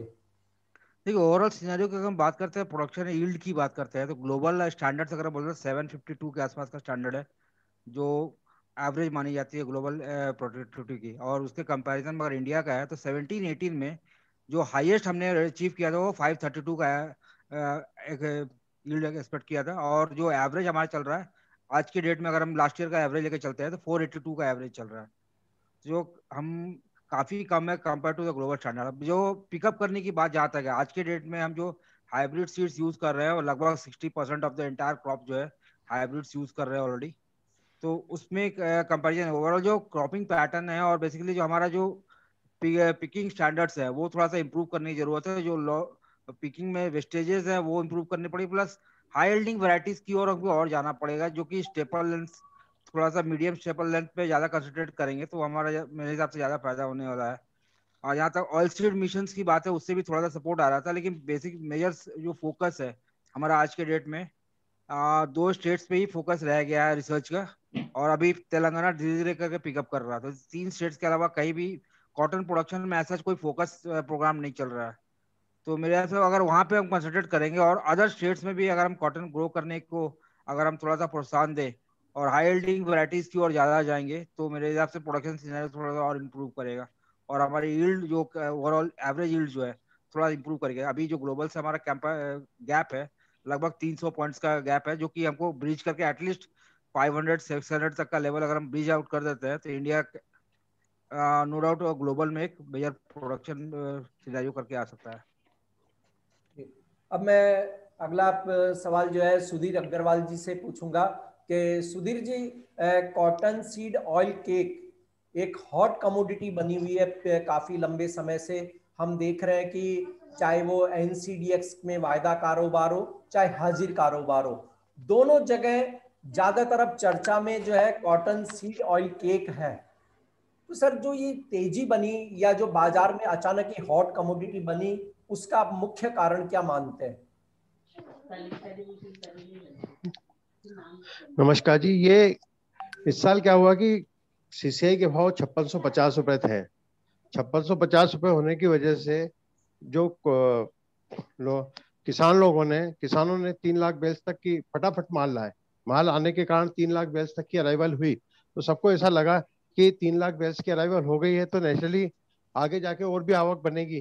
पर चूंकि किसान को भविष्य में ज्यादा इसके अंदर संभावना नहीं थी कि कपास के अंदर ज्यादा तेजी आएगी, तो उन्होंने एक बार जिस टाइप की गेहूं या चने की फसल आती है 2 महीने आती है, बाकी टाइम पे नहीं आती फसल। और इस साल क्या है, 2 महीने के अंदर ही फसल आ गई और अब अराइवल बिल्कुल कम हो गई है। इसके कारण लोगों को लगने लगा, और लोगों ने क्या है कि कॉटन सीड इस साल बहुत नीचे रहा, सीसीआई के पास ही रहा। ज्यादातर 60 से 70% कॉटन सीड सीसीआई के पास ही रहा। खरीदी भी सीसीआई ने ही खरीदी। प्राइवेट डीलर के पास बहुत कम माल आया और 2200 रुपए का 2150 और 2200 रुपए में सीसीआई ने खूब माल बेचा। तो एकदम अराइवल आने की वजह से, बाजार नीचे होने की वजह से, जब एकदम अराइवल टूटने लगी तो बाजार एकदम भड़क गया। पिछले 1 महीने के अंदर जो कॉटन सीड 2150 रुपए था वो आज 3100 रुपए हो गया। मतलब 1000 रुपए कुंटल की तेजी इतनी फास्ट आई। उसका एक ही रीजन था कि पिछले 2.5 से 3 महीने के अंदर अराइवल का प्रेशर बहुत ज्यादा था और लोगों को यही, किसानों को भी ज्यादा उम्मीद नहीं थी कि 5650 से अपने को 6000 या 6000 से ऊपर क्रॉप दाम मिलेंगे, तो वो एक साथ फसल लेके आए। अब बिल्कुल भी डप्पा हो गया। अब कल ही 1,10,000 की अराइवल थी और जबकि अपनी डेली खपत 1 लाख बेल्स की पर डे की है। तो इन सारे फैक्टर से डिमांड अच्छी रही। कुल मिला के लोगों ने खली का स्टॉक नहीं किया, क्या हो सकता है अपन जनवरी फरवरी में स्टॉक कर लेंगे। अब दिक्कत ये आ रही है कि 2150-2200 रुपए का कॉटन सीड 3000 रुपए हो गया, तो लोगों की हिम्मत खत्म हो गई। और जो आज अपना एनसीडीएक्स में भी जो 1800 रुपए चलता रहा वायदा, 1800 आज 2300 रुपए वायदा हो गया, 500 रुपए कुंटल की एक साथ तेजी आ गई। इसका कारण एक ही था कि क्रॉप बहुत फटाफट आ गई, जबकि कॉटन की क्रॉप एक साथ आती नहीं है कभी। पूरे साल भर 6 महीने तो कंटिन्यूस आती रहती है। लोग जनवरी में स्टॉक कर लेते हैं, फरवरी में स्टॉक कर लेते हैं। इस साल लोगों को मौका नहीं मिला और बाजार नीचे होने की वजह से डिमांड बहुत शानदार रही, इसकी वजह से एक साथ तेजी आ गई। सुधीर जी, अब कॉटन की जो आवक है वो भी घटती जा रही है और ऐसे में सीड की अवेलेबिलिटी कम होगी क्रशर्स के लिए कि वो कॉटन सीड का उत्पादन कर पाए। तो आगे आने वाले दिनों में आप किस तरह देखते हैं, क्योंकि गर्मी का मौसम है और गर्मी में एक आमतौर पे धारणा होती है कि कॉटन सीड ऑयल केक की डिमांड घट जाती है। किस तरह आप देखते हैं कि कैसे बाजार मूवमेंट करेंगे, क्योंकि अब गर्मी भी आ रही है और कॉटन सीड की जो अवेलेबिलिटी है वो कम होगी क्योंकि कॉटन की आवक टूट रही है। नहीं, इस बार क्या है, लोगों ने महाराष्ट्र के लोग या फार्मर ने या तेलंगाना में फसल कम होने की वजह से जो फलदर आती, करीब 20 लाख काट की अराइवल होती है फलदर की, जिसमें तेल 3-4 किलो रहता है, वो फलदर इस बार बहुत कम है। उसकी वजह से भी अवेलेबिलिटी कम है, और जो अब क्वालिटी हो गई, क्वालिटी में 3-4 किलो तेल कम हो गया। और जो स्टॉकिस्ट है, अब स्टॉकिस्ट जब 3,000 रुपए का भाव मिलने लगे तो वो अब निकालने के मूड में नहीं है, अराइवल बिल्कुल कम है, तो बाजार नेचुरली बहुत तेज हो जाएगा। पिछले अभी मैंने 2.5 महीने पहले एक व्यापार कम्युनिटी को स्टेटमेंट दिया था कि उस समय की इस साल कॉटन सीड 4,000 रुपए बिकेगा। उस समय सब लोगों ने हंसी उड़ाई थी। अब 3,000 रुपए तो अभी अभी में हो गया 15 दिन में। तो नेचुरली उस चीज का असर है। 4,000-4,500 रुपए अपन आने वाले समय में इसको देख सकते हैं, क्योंकि नीचे भाव में डिमांड बहुत शानदार थी, लोगों को इनको समझ में नहीं आया इस साल कॉटन सीड।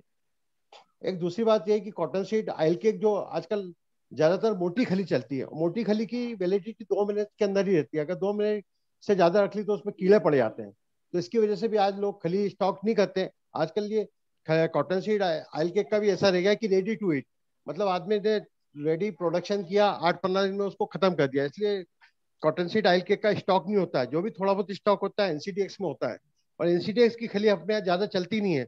इसलिए मेरा मानना है कि इसके अंदर अच्छी खासी तेजी हो जाएगी। जो 2,000 रुपए की खली हो सकता है कि 3,500-3,600 रुपए अगर आने वाले मई, जून, जुलाई, अगस्त में अपन देख लें तो कोई बड़ी बात नहीं है। यहाँ पर हमारे साथ एसोसिएशन के नंदुरबार से संजय अग्रवाल जी जुड़े हुए हैं, वो उनको स्क्रीन पे देख पा रहा हूँ। संजय जी, एक प्रश्न आपसे यहाँ मैं पूछना चाहूंगा कि अब रबी की फसलें आ रही है, गेहूं, चना, सरसों, कड़प सब उपलब्ध होगी, चना चूरी उपलब्ध होगी, गेहूं का भूसा उपलब्ध होगा, गेहूं का भारत में रिकॉर्ड तोड़ उत्पादन होने जा रहा है इस बार भी।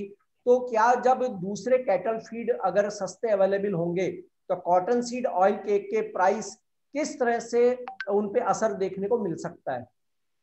इसमें जैसा देखो, मैं अभी एक निकाला है पूरा बाजार में भी क्या भाव चल रहा है रिटेल काउंटर पे। 1 मिनट। हाँ, अभी जैसे अभी जो मकई है 15 पीछे हुआ मक्का मिल रहा है 15-16 रुपए किलो।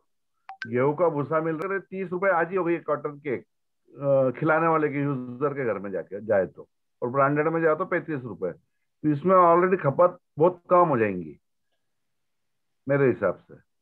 जी, तो प्राइस जो है वो कॉटन सीड ऑयल केक के नीचे आएंगे या क्या होगा? क्योंकि गर्मियों में डिमांड भी कम होती है, और जब चना चूरी, भूसा, गेहूं का ये सारी चीजें अवेलेबल होगी, मक्का का भी उसमें अवेलेबल होता है क्योंकि बिहार में भी बहुत अच्छी फसल आ रही है इस बार। तो किस तरह से क्या प्राइस आपको लगता है कि यहाँ पर क्या करना चाहिए? हाजिर के ट्रेडर को खरीद के रखे या अब वो बेचने की तैयारियां करे, अपनी शॉर्ट सेल करे, क्या करे? नहीं, मेरे ख्याल से यार रुको देखो और चलो वाली बात हो गई है। जैसे ये प्राइस में जो है घट के मिलने का कोई कारण नहीं है, बढ़ने का उसमें ग्राहकी नहीं है। तो मेरे ख्याल से यहाँ जैसे कोई आ गया लेवल तो दे दो, नहीं आए तो रुक जाओ वाली पॉलिसी ठीक रहेंगी मेरे हिसाब। सुधीर जी, आप क्या कहेंगे इसी बात पर कि रबी फसलों का बहुत सारा पशु आहार जो है उपलब्ध होगा पशुओं के लिए, तो ऐसे में क्या करना चाहिए हाजिर के ट्रेडर को? एक्चुअल में ये जो दूसरे आइटम है, चाहे मक्का हो या चना चूरी है, ये जानवर के पेट भरने के काम तो आ सकते हैं, उनसे पेट भी भर जाता है। पर दूध देने के लिए, दूध के फैट के लिए अपने को कपासा खली खिलाना बहुत जरूरी है। 1-1.5 किलो जब तक आप उसको पशु को खिलाओगे नहीं, तब तक उसको दूध नहीं देगा, ना दूध में फैट बैठेगा। इसलिए किसी भी कंडीशन में इसका, क्योंकि दूसरी बात है स्टॉक भी नहीं है किसानों के पास। इस बार किसानों ने सोचा और मद्दी आएगी, इसके कारण स्टॉक भी नहीं है, इसलिए इसमें कहीं से कहीं तक कोई मद्दी का कारण नहीं है। इसके अंदर बाजार धीरे धीरे बढ़ता ही जाएगा। और जहां तक मैंने आपको बताया एनसीडीएक्स खली चूंकि बहुत पतली पपड़ी की रहती है, 6% की खली तेल रहता है, वो हमारे एमपी में या नॉर्थ में कहीं चलन से बाहर हो गई। आजकल जो चलती है मोटी खली चलती है 9 से 10%, उसी से फैट बढ़ता है और उसी से दूध निकलता है। इसलिए इसका कोई भी असर नहीं होगा। 1 से 1.5 किलो खली हर पशु को खिलाना बहुत जरूरी है। और क्योंकि आजकल पशु भी 60-70 हजार 1 लाख रुपए का आता है, तो किसान उस चीज में समझौता कहीं से कहीं तक नहीं कर सकता। ये अब मैं प्रश्न पृथ्वी फिनमार्ट के मनोज कुमार जैन जी से पूछना चाहूँगा कि मनोज जी, हमने एक प्रोडक्शन और हाजिर बाजार की जो मूवमेंट है उसको देखा, रबी फसलों की बात हो रही है कि भाई उनका भी पशु आहार उपलब्ध होगा। आप सर शॉर्ट टर्म की अगर हम पहले बात कर लें, क्योंकि लोग तत्काल पैसा चाहते हैं हर चीज में, तो शॉर्ट टर्म वाले जो ट्रेडर हैं उन्हें कॉटन सीड ऑयल केक में किन लेवल्स को ध्यान में रखते हुए इस समय ट्रेड करने की रणनीति अपनानी चाहिए? बिल्कुल कमल जी, जैसा कि हम पहले प्रेजेंटेशन में भी डिटेल में डिस्कस कर चुके हैं, अजय जी ने भी काफी सारी चीजें बताई है डिमांड और कंजम्पशन को लेकर के। और जैसा कि सुधीर जी भी बता रहे थे कि जो डिमांड है वो चाहे जो दूसरे अल्टरनेट जो फीड है वो अवेलेबल रहेंगे, लेकिन जो खली है उसकी डिमांड बनी रहेगी, क्योंकि जो दूध में फैट्स की जो मात्रा है उसको बढ़ाने के लिए आपको पशु को खली खिलाने की जरूरत महसूस होगी। तो डिमांड कहीं ना कहीं जो है यहाँ प्ले करेगी आने वाले समय में भी। और मेरा मानना है कि वर्तमान में जो एनसीडीएक्स का जो काउंटर है वो 2300 के आसपास ट्रेड कर रहा है। 2350 के लेवल को यहाँ पे नजर में रखना चाहिए। मेरा मानना है कि एक बार अगर कीमतें 2350 के ऊपर ट्रेड होना शुरू हो जाएगी तो यहाँ पे जो अगली तेजी रहेगी वो फिर लगभग 100 से 130 रुपए की रहेगी। मतलब 2480 के लेवल 2350 के बाद यहाँ देखने को मिलेंगे। तो 2350 के ब्रेकआउट का वेट करना चाहिए और लॉन्ग की पोजीशन को होल्ड करना चाहिए। वहीं अगर निचले लेवल्स की बात करें तो मेरा मानना है कि 2270 और 2240 ये अब स्ट्रॉन्ग सपोर्ट बन गए हैं। तो लोअर लेवल्स पर, इन लेवल्स पे फिर एक बार खरीदारी देखने को मिलेगी। तो अगर कोई चूक गया है गाड़ी में बैठने से और गिरावट आती है 2270 2240 के आसपास, तो वहां पोजीशन ऐड कर सकते हैं। जो लॉन्ग टर्म के ट्रेडर है उनको 2050 के जो स्टॉप लॉस है उसको ध्यान में रखना चाहिए जब तक 2050 के नीचे की ब्रेकआउट नहीं होगी। लॉन्ग टर्म पर सर मैं आपसे अगला प्रश्न पूछूंगा, क्योंकि ये हमारा एक शॉर्ट टर्म पे था। लेकिन इस बीच एक अहम प्रश्न है कि एनसीडीएक्स में 80,000 टन की डिपॉजिट हुई है केक, ये एक रिकॉर्ड है, और 1 लाख टन का लगभग डेली संभवतः कारोबार हो रहा है। तो सर जो डिपॉजिट हुई है डीमैट में, वो क्या संकेत देता बाजार के लिए कि उसका, हम अगर कोई सारांश में निचोड़ निकालना चाहे जो बहुत चीजों को नहीं समझते हैं डेटाज को, तो उसे क्या करना चाहिए कि इस डिपॉजिट को देखते हुए? क्लियरली मेरा मानना है कि जब जब भी ओपन इंटरेस्ट बढ़ते हैं या आपका डिपॉजिट बढ़ता है तो वो ये क्लियर संकेत है कि आगे भी जो है रुझान जो है वो पॉजिटिव है। मतलब आप मार्केट में आपको लग रहा है कि माल की खपत नहीं हो पाएगी तो आप एक्सचेंज के माध्यम से उसमें ट्रेड करने के लिए आ रहे हैं, लेकिन लिक्विडिटी है और आगे डिमांड है, तो कहीं ना कहीं जो डेटा है वो भी एक इम्पोर्टेंट रोल प्ले करते हैं। अब जब अगर यहाँ डिपॉजिट बढ़ती है, ओपन इंटरेस्ट बढ़ते हैं, मतलब यहाँ पार्टिसिपेशन बढ़ेगा, तो वो जो मैनिपुलेशन की जो संभावनाएं हैं वो कम होगी और मार्केट की डेप्थ बढ़ेगी।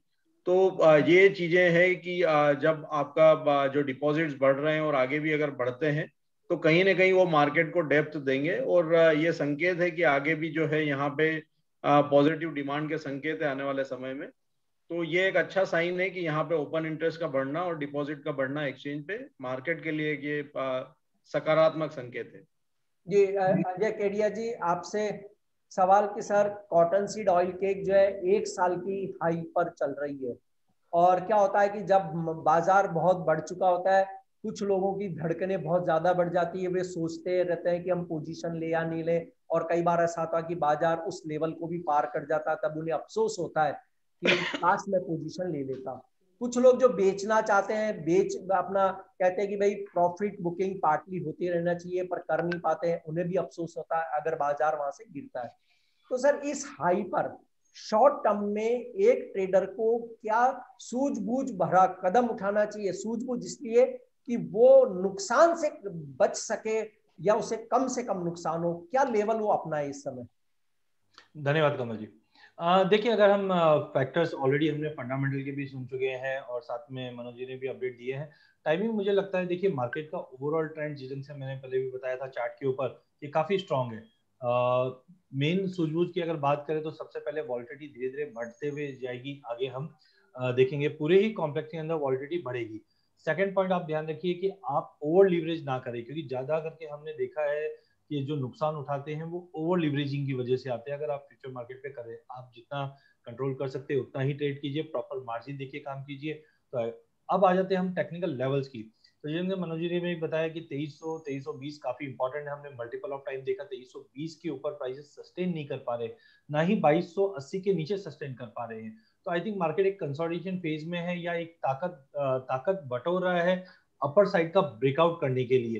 तो मुझे लगता है जब तक प्राइजेस 2180 का इंपॉर्टेंट सपोर्ट लेवल है, जब तक ये लेवल ब्रीच नहीं करता है, मार्केट एक दायरे में रहेगा। 2320 से 2350 का इंपॉर्टेंट हर्डल है अपसाइड में, अगर ये तोड़ता है तो 2450 तक का इमीडिएट टारगेट देखने मिल जाएगा। बट साथ में आपको फिजिकल मार्केट भी देखना है, क्योंकि यहाँ पे हमने जैसे सुधीर जी ने बताया कैश क्रंचेस की वजह से हमने देखा है कि एक डर का माहौल मार्केट में बना हुआ है। ये काफी इंपॉर्टेंट रहेगा, क्योंकि जैसे जैसे भाव बढ़ता है इमीडिएटली हम देखते हैं कि लिक्विडेशंस आ जाती है मार्केट में। बट इस बार का सिनेरियो डिफरेंट है। जैसे दूध में फैट बढ़ाने के लिए अब पैंडेमिक के बाद वैक्सीन जो रोल आउट हुए उसके बाद देखेंगे तो होटल इंडस्ट्री से डिमांड अब इंप्रूव होना चालू हो चुका है, डेयरी इंडस्ट्री से डिमांड इंप्रूव हो रहा है, फार्मर्स के हाथ में भी पैसा आ रहा है। तो इन ऑल मुझे लगता है फंडामेंटल टेक्निकल दोनों ही सपोर्ट ही है। शॉर्ट टर्म में 2320 2340 का जो रेंज है, अगर ये ब्रीच हो जाता है तो 2450 तक का लेवल हम देख रहे हैं कि 15 मार्च से पहले पहले दिखा देगा। हनीश जी, आपसे यहाँ पर एक प्रश्न है कि कॉटन की जो आवक है वो तेजी से घट रही है, और हालांकि अभी भी हम यूएस कॉटन से हमारे प्राइस नीचे है, ऐसे में एक्सपोर्ट संभावनाएं जो है वो भारत के लिए उजली है। लगभग हम 60 लाख गांठ की कॉटन एक्सपोर्ट कर सकते हैं, ऐसा एक मोटे तौर पे इंडस्ट्री में अनुमान माना जा रहा है। आप किस तरह देखते हैं कि हमारा एक्सपोर्ट कितना और कैसा रह सकता है, चाइना के साथ खासकर?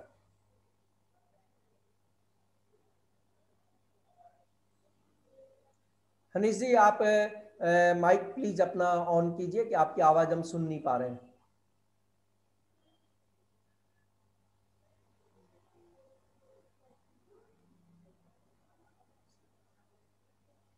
सर, हनीश जी,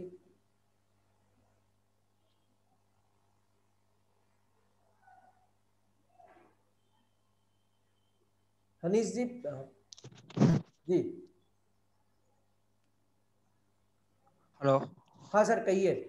हाँ, ओवरऑल अगर हम डिमांड एक्सपोर्ट डिमांड्स की हम बात कर रहे हैं तो 6 लाख का टारगेट मेरे हिसाब से थोड़ा सा कम लग रहा है। चाइना का जहाँ तक अभी सिनेरियो है, काफ़ी अनसर्टेनिटी बनी हुई है, और यूएस सैंक्शंस का जो फियर है तो उनके कारण से उनके मार्केट में भी काफ़ी लॉन्ग टर्म फियर्स घर कर रहे हैं। तो मेरे हिसाब से वो लॉन्ग टर्म स्टॉकिंग्स पे जाना है।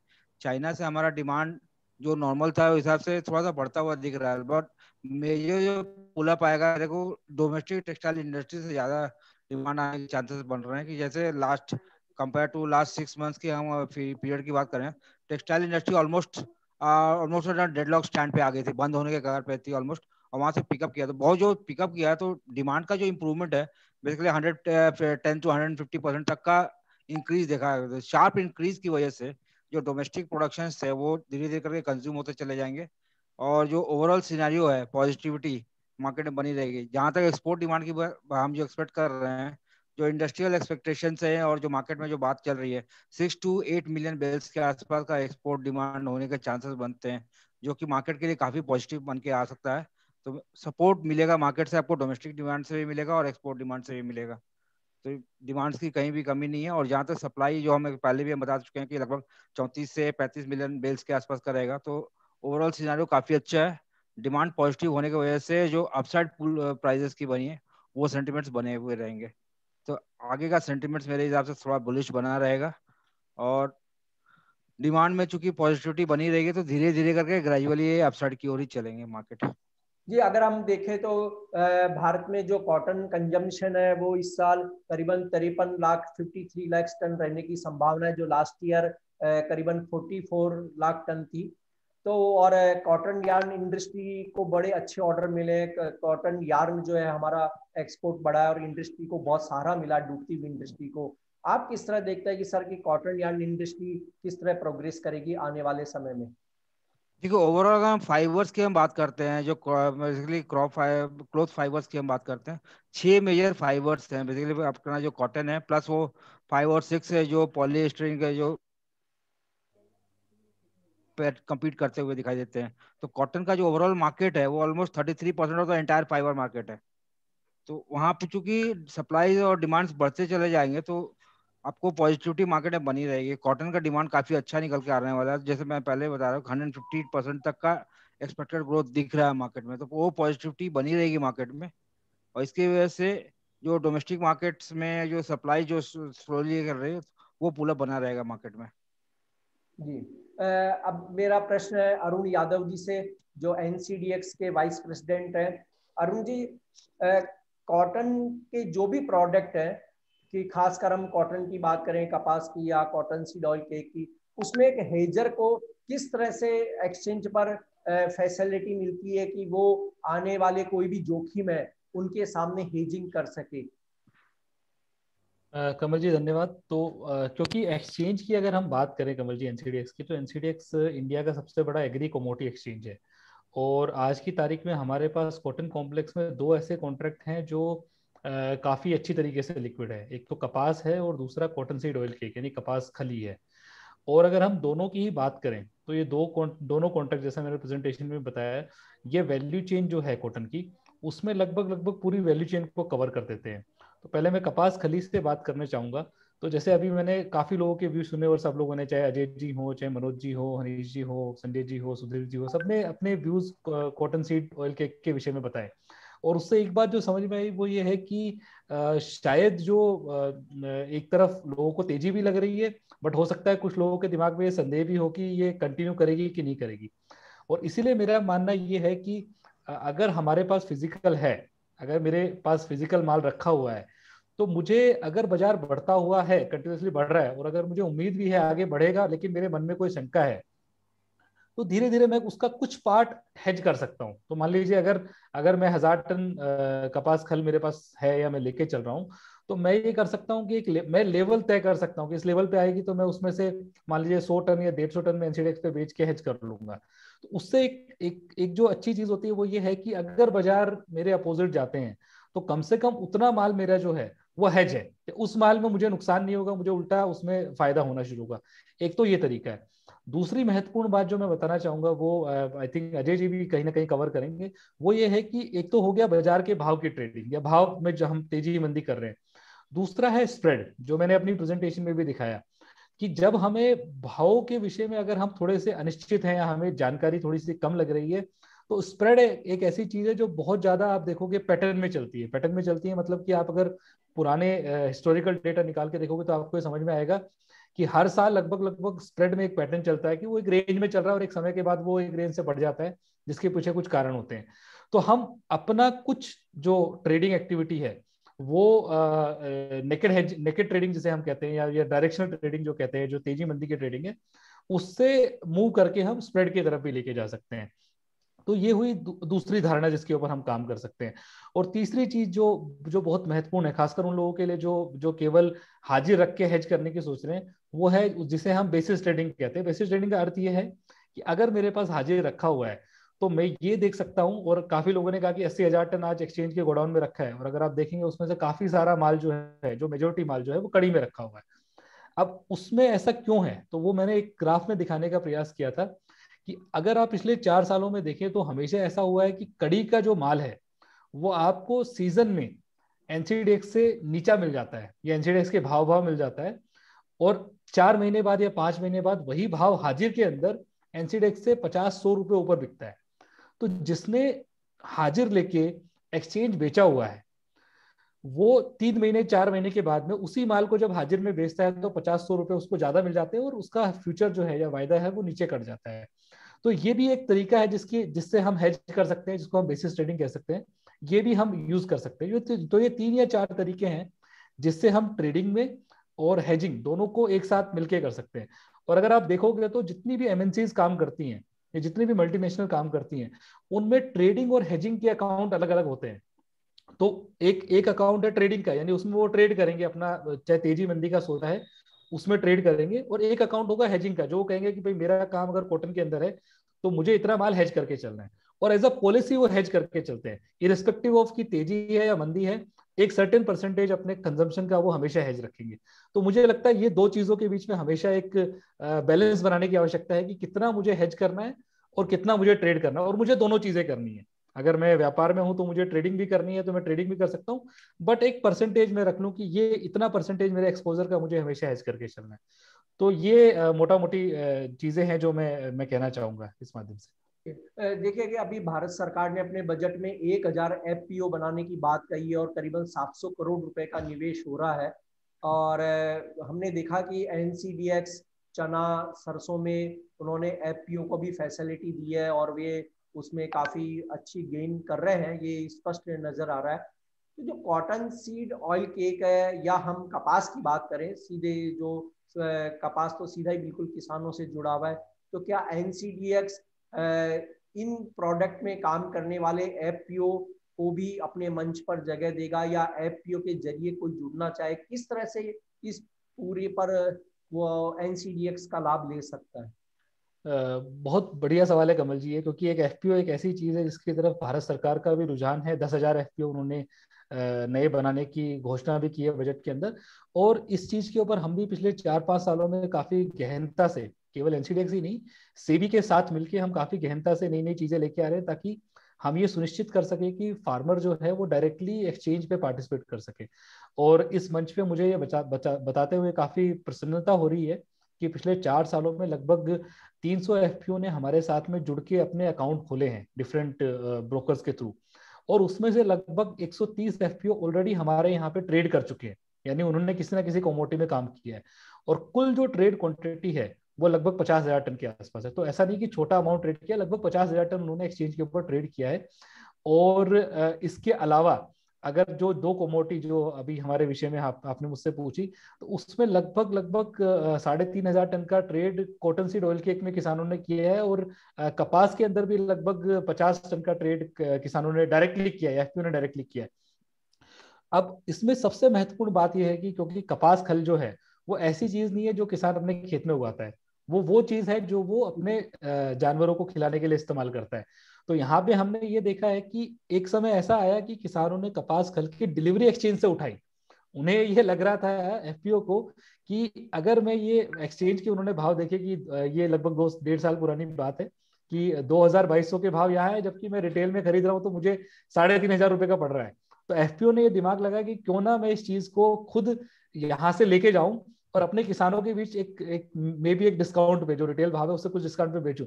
और उन्होंने ये किया और उन्हें सफलता मिली। तो कपास खली मुझे गर्व है कहते हुए कि एक ऐसी कमोडिटी है जो ऐसा नहीं है कि किसानों ने यहाँ पे लगाई, यहाँ से उठा के ले गया, और वो काफी सक्सेसफुल एक्सपेरिमेंट रहा, और उसके बाद वो दोबारा आए और उन्होंने दोबारा वो डिलीवरी ली। तो इसी वजह से 3,500 टन के आसपास कपास खली में भी एफपीओ का डायरेक्टली पार्टिसिपेशन रहा है। एक और महत्वपूर्ण चीज कमल जी मैं यहाँ पे कहना चाहूंगा, वो ये है कि एफपीओ को सहयोग देने के लिए सेबी की तरफ से और एक्सचेंज की तरफ से काफी नई चीजें लाई जा रही है। जैसे जिस भी कमोडिटी में अगर एफपीओ डिपॉजिट करना चाह रहा है, अगर किसी कमोडिटी को डिपॉजिट करना चाह रहा है, तो उसको डिपॉजिट करने के लिए उसको वेयरहाउस में छूट दी जाती है, उसको भाड़े में छूट दी जाती है, अगर वो वेयरहाउस तक माल लेके आएगा उसका जो भाड़ा है उसमें छूट दी जाती है, टेस्टिंग चार्जेस की छूट दी जाती है। इसके अलावा अगर वो कोई ग्रेडिंग सॉर्टिंग कर रहा है उसके लिए उसको पैसे दिए जाते हैं। तो एक बड़ा सब्सिडी जो है वो एफपीओ के माध्यम से किसानों को एनसीडीएक्स और सेबी के द्वारा दी जाती है। और केवल इतना ही नहीं, यहाँ बैठे सभी लोग इस बात से वाकिफ है कि जब भी आप वायदे में काम करते हैं तो आपको M2M होता है, मार्क टू मार्केट होता है। यहाँ तक की छूट है कि अगर कोई किसान एनसीडीएक्स में माल डिपॉजिट करता है एफपीओ के थ्रू, तो उसको मार्क टू मार्केट की भी छूट दी जाती है, यानी कि मार्क टू मार्केट भी उसका नहीं होगा, वो एनसीडीएक्स अपनी तरफ से पैसा देगा। तो इस प्रकार की सुविधा भी एक्सचेंज की तरफ से और सेबी की तरफ से किसानों को दी गई है।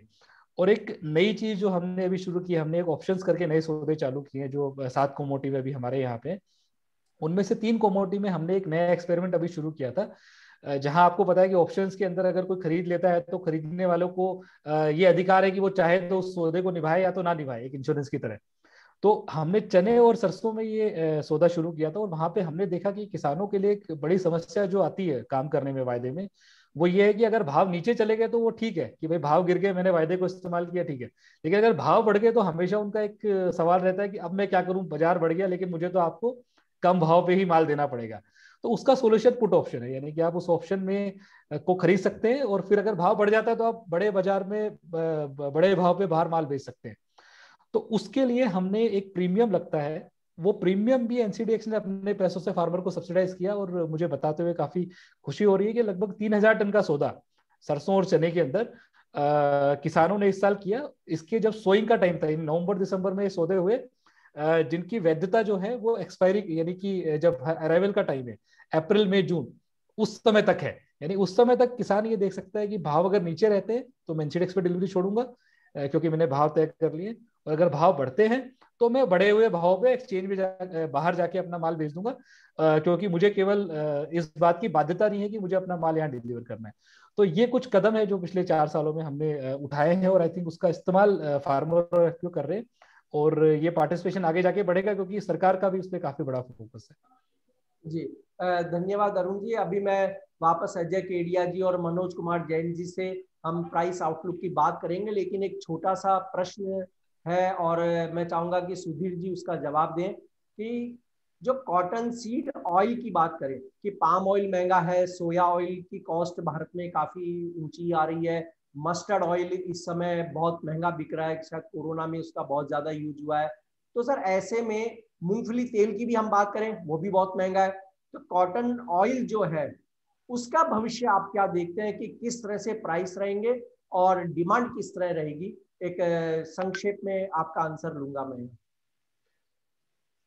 कॉटन ऑयल का जहाँ तक सवाल है, कॉटन ऑयल क्या है कि इस साल जो फसल है कॉटन सीड में उसमें पहले से ही 2-3% कम है, और अभी जो क्रॉप और ऑफ सीजन होते होते और भी कम हो गया तेल। तो इस साल चूंकि कॉटन सीड में करीब 3 से 4% तेल कम है, तो इसलिए इसका प्रोडक्शन कम रहेगा, इस वजह से इसके भाव काफी ऊंचे जा सकते हैं, और मई जून में तो हो सकता है कि इसके भाव सोया ऑयल से भी ऊपर चले जाए, क्योंकि इसकी डिमांड जो है गुजरात में बहुत रहती है। गुजरात में डिमांड होने की वजह से गुजरात के आदमी कॉटन ऑयल ही खाएंगे, इसकी वजह से इसमें भाव हो सकता है सोया रिफाइंड से भी ऊपर हो जाए। जी धन्यवाद अजय जी। अगला सवाल आपसे कि कपास वायदा एनसीडीएक्स की हम बात करें तो कपास वायदा के मूवमेंट, चाहे वो शॉर्ट टर्म हो या थोड़ी लॉन्ग टर्म है, वो आप किस तरह देखते हैं? बिल्कुल कमल जी, देखिए कपास की अगर हम बात करें तो काफी स्टेगनेंसी है एज कम्पेयर टू जो वॉलिटिलिटी हम कॉटन में देख रहे हैं या कॉटन सीड ऑयल केक में देख रहे हैं। बट सबसे अच्छी चीज है प्राइसेस ने कंसिस्टेंटली 1200 के ऊपर सस्टेन कर रही है। तो आई थिंक अभी जिस ढंग से पिछले हफ्ते में हमने 1220 का लेवल रिगेन करते हुए दिखा है, चार्टिकली ये काफी हर्डल पॉइंट था। हमने जैसे चार्ट पे देखा था कि 1220 के ऊपर जिस ढंग से ब्रेकआउट आया, आई थिंक 1280 1300 का एक इमीडिएट टारगेट दिखाई दे रहा है। इसके बियॉन्ड के लिए हमें आगे का ओवरव्यू कैसा रहेगा वो रिव्यू करना पड़ेगा। बट इन शॉर्ट हम बोल सकते हैं जब तक प्राइजेस 1165 1170 के ऊपर होल्ड है, अप साइड में हमें लगता है कि अगले महीने 1.5 महीने के अंदर जो दिखाई दे रहा है वो 1280 से 1300 तक का लेवल हमें कपास एनसीडीएक्स में देखने मिल जाएगा। और सर अगर कॉटन सीड ऑयल केक की बात की जाए तो लॉन्ग टर्म में जो काम करना चाहते हैं या जो कहते हैं कि सीधे पोजिशनल कॉल पर बात करना चाहते हैं कि हम एक पोजीशन लेके करना चाहते हैं, मुझे डे टू डे टेंशन नहीं चाहिए, उन लोगों को क्या लेवल ध्यान में रखनी चाहिए कॉटन सीड ऑयल केक के लिए? देखिए कमल, जैसे हम अकोशा के साथ ये सेशन पिछले 1 साल से कंटिन्यू कर रहे हैं, तो हमने अगस्त सितंबर में जो गिरावट आई थी वहां पे भी हमने रखा था कि 1700-1800 को काफी अच्छा बेस बन जाएगा। वही व्यू मैं अभी तक कैरी करके चल रहा हूँ, जो ऊपर में हम 2350 और 2350-2400 का जो रेंज है ये तोड़ता है तो मुझे लगता है 2800 जो हमने अभी रिसेंटली चार्ट पे देखा था, तो 2800 तक का लेवल मुझे लगता है कि हम नए सीजन से पहले सोइंग क्या होनी है, आगे का बारिश कैसी रहेगी, इससे पहले पहले मुझे लगता है क्योंकि वॉलिटिलिटी खास करके चार्ट्स पे अगर हम देखें तो कॉटन सीड ऑयल केक में जिस ढंग से हमने वॉलिटिलिटी बढ़ते हुए देखी है पिछले 2 महीने के अंदर, similar kind of volatility continue रहेगी। जो मैक्सिमम मुझे लगता है कि कंजर्वेटिवली अगर हम लेके चले तो 2780 से 2800 का जो बैंड है इसको छू सकता है। वहीं अगर सपोर्ट की बात की जाए तो हमने पहले भी कहा था कि 2180 या अगर हम और थोड़ा सा सेफ साइड जाए तो 2150 का लेवल जब तक क्लोजिंग बेस पे होल्ड कर रखा है, मुझे लगता है कि अगले 2 महीने के अंदर हम 2780 से 2800 तक का लेवल देख पाएंगे। उस बिटवीन में अगर हम बात करें तो 2450 तक का लेवल हम कॉटन सीड ऑयल केक में देख सकते हैं। मनोज जी, आप क्या कहेंगे कि कॉटन सीड ऑयल केक में जिन लोगों को पोजिशनल कॉल रखना है या जो चाहते हैं कि मैं थोड़ा इसमें लंबे समय तक मुनाफा कमा पाऊं, उन्हें क्या लेवल मेंटेन करके रखने चाहिए और किस तरह का स्टॉप लॉस उन्हें बनाए रखना चाहिए?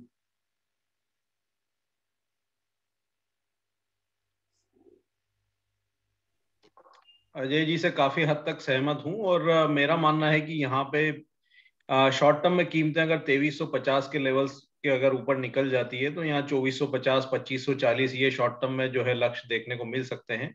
थोड़ी लंबी अवधि की बात करें तो मेरा मानना है कि अगले 2 से 3 महीने में यहाँ 2680 तक के लेवल्स जो है मेरा मानना है कि एक बार देखने को मिलेंगे।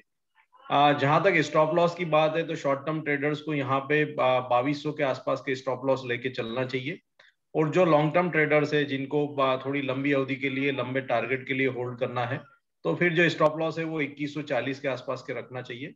तो इन स्टॉप लॉस को ध्यान में रखें और 2350 के ब्रेकआउट का वेट करें। अगर वो देखने को मिला तो फिर यहाँ पे आने वाले समय में अच्छी मजबूती जो है इस काउंटर में देखने को मिल सकती है। कपास वायदा में क्या करना चाहिए मनोज जी, जो एनसीडीएक्स कपास वायदा में ट्रेड कर रहे हैं उन लोगों के लिए? कपास वायदा में भी हमने देखा है कि 1180 1188 के आसपास यहाँ काफी जो है रेजिस्टेंस देखने को मिल रहा था और कीमतें उसके ऊपर निकली और अभी 1200 के ऊपर कीमतें सस्टेन हो रही है। तो मेरा मानना है कि 1180 के स्टॉप लॉस को ध्यान में रख के यहाँ पे भी जो है बने रह सकते हैं। मेरा मानना है 1280 1300 यहाँ पे एक जो लक्ष्य है वो देखने को मिलेगा। तो यहाँ भी मजबूती आने वाले समय में बनी रह सकती है और 1180 के लेवल्स अगर ब्रेक हो तो फिर लॉन्ग की पोजीशन से एग्जिट ले लेना चाहिए। और मेरा मानना है कि यहाँ पे सपोर्ट जो है वो बने रहेंगे क्योंकि इंटरनेशनल मार्केट में भी मजबूती देखने को मिल रही है तो कहीं ना कहीं उसका फायदा जो है भारतीय बाजारों में भी देखने को मिलेगा। हमारा जो है अब सवाल जवाब का सेशन शुरू हो उसके पहले एक लास्ट प्रश्न अजय जी से है और उसी पर मैं प्रश्न मनोज जी से भी करूंगा।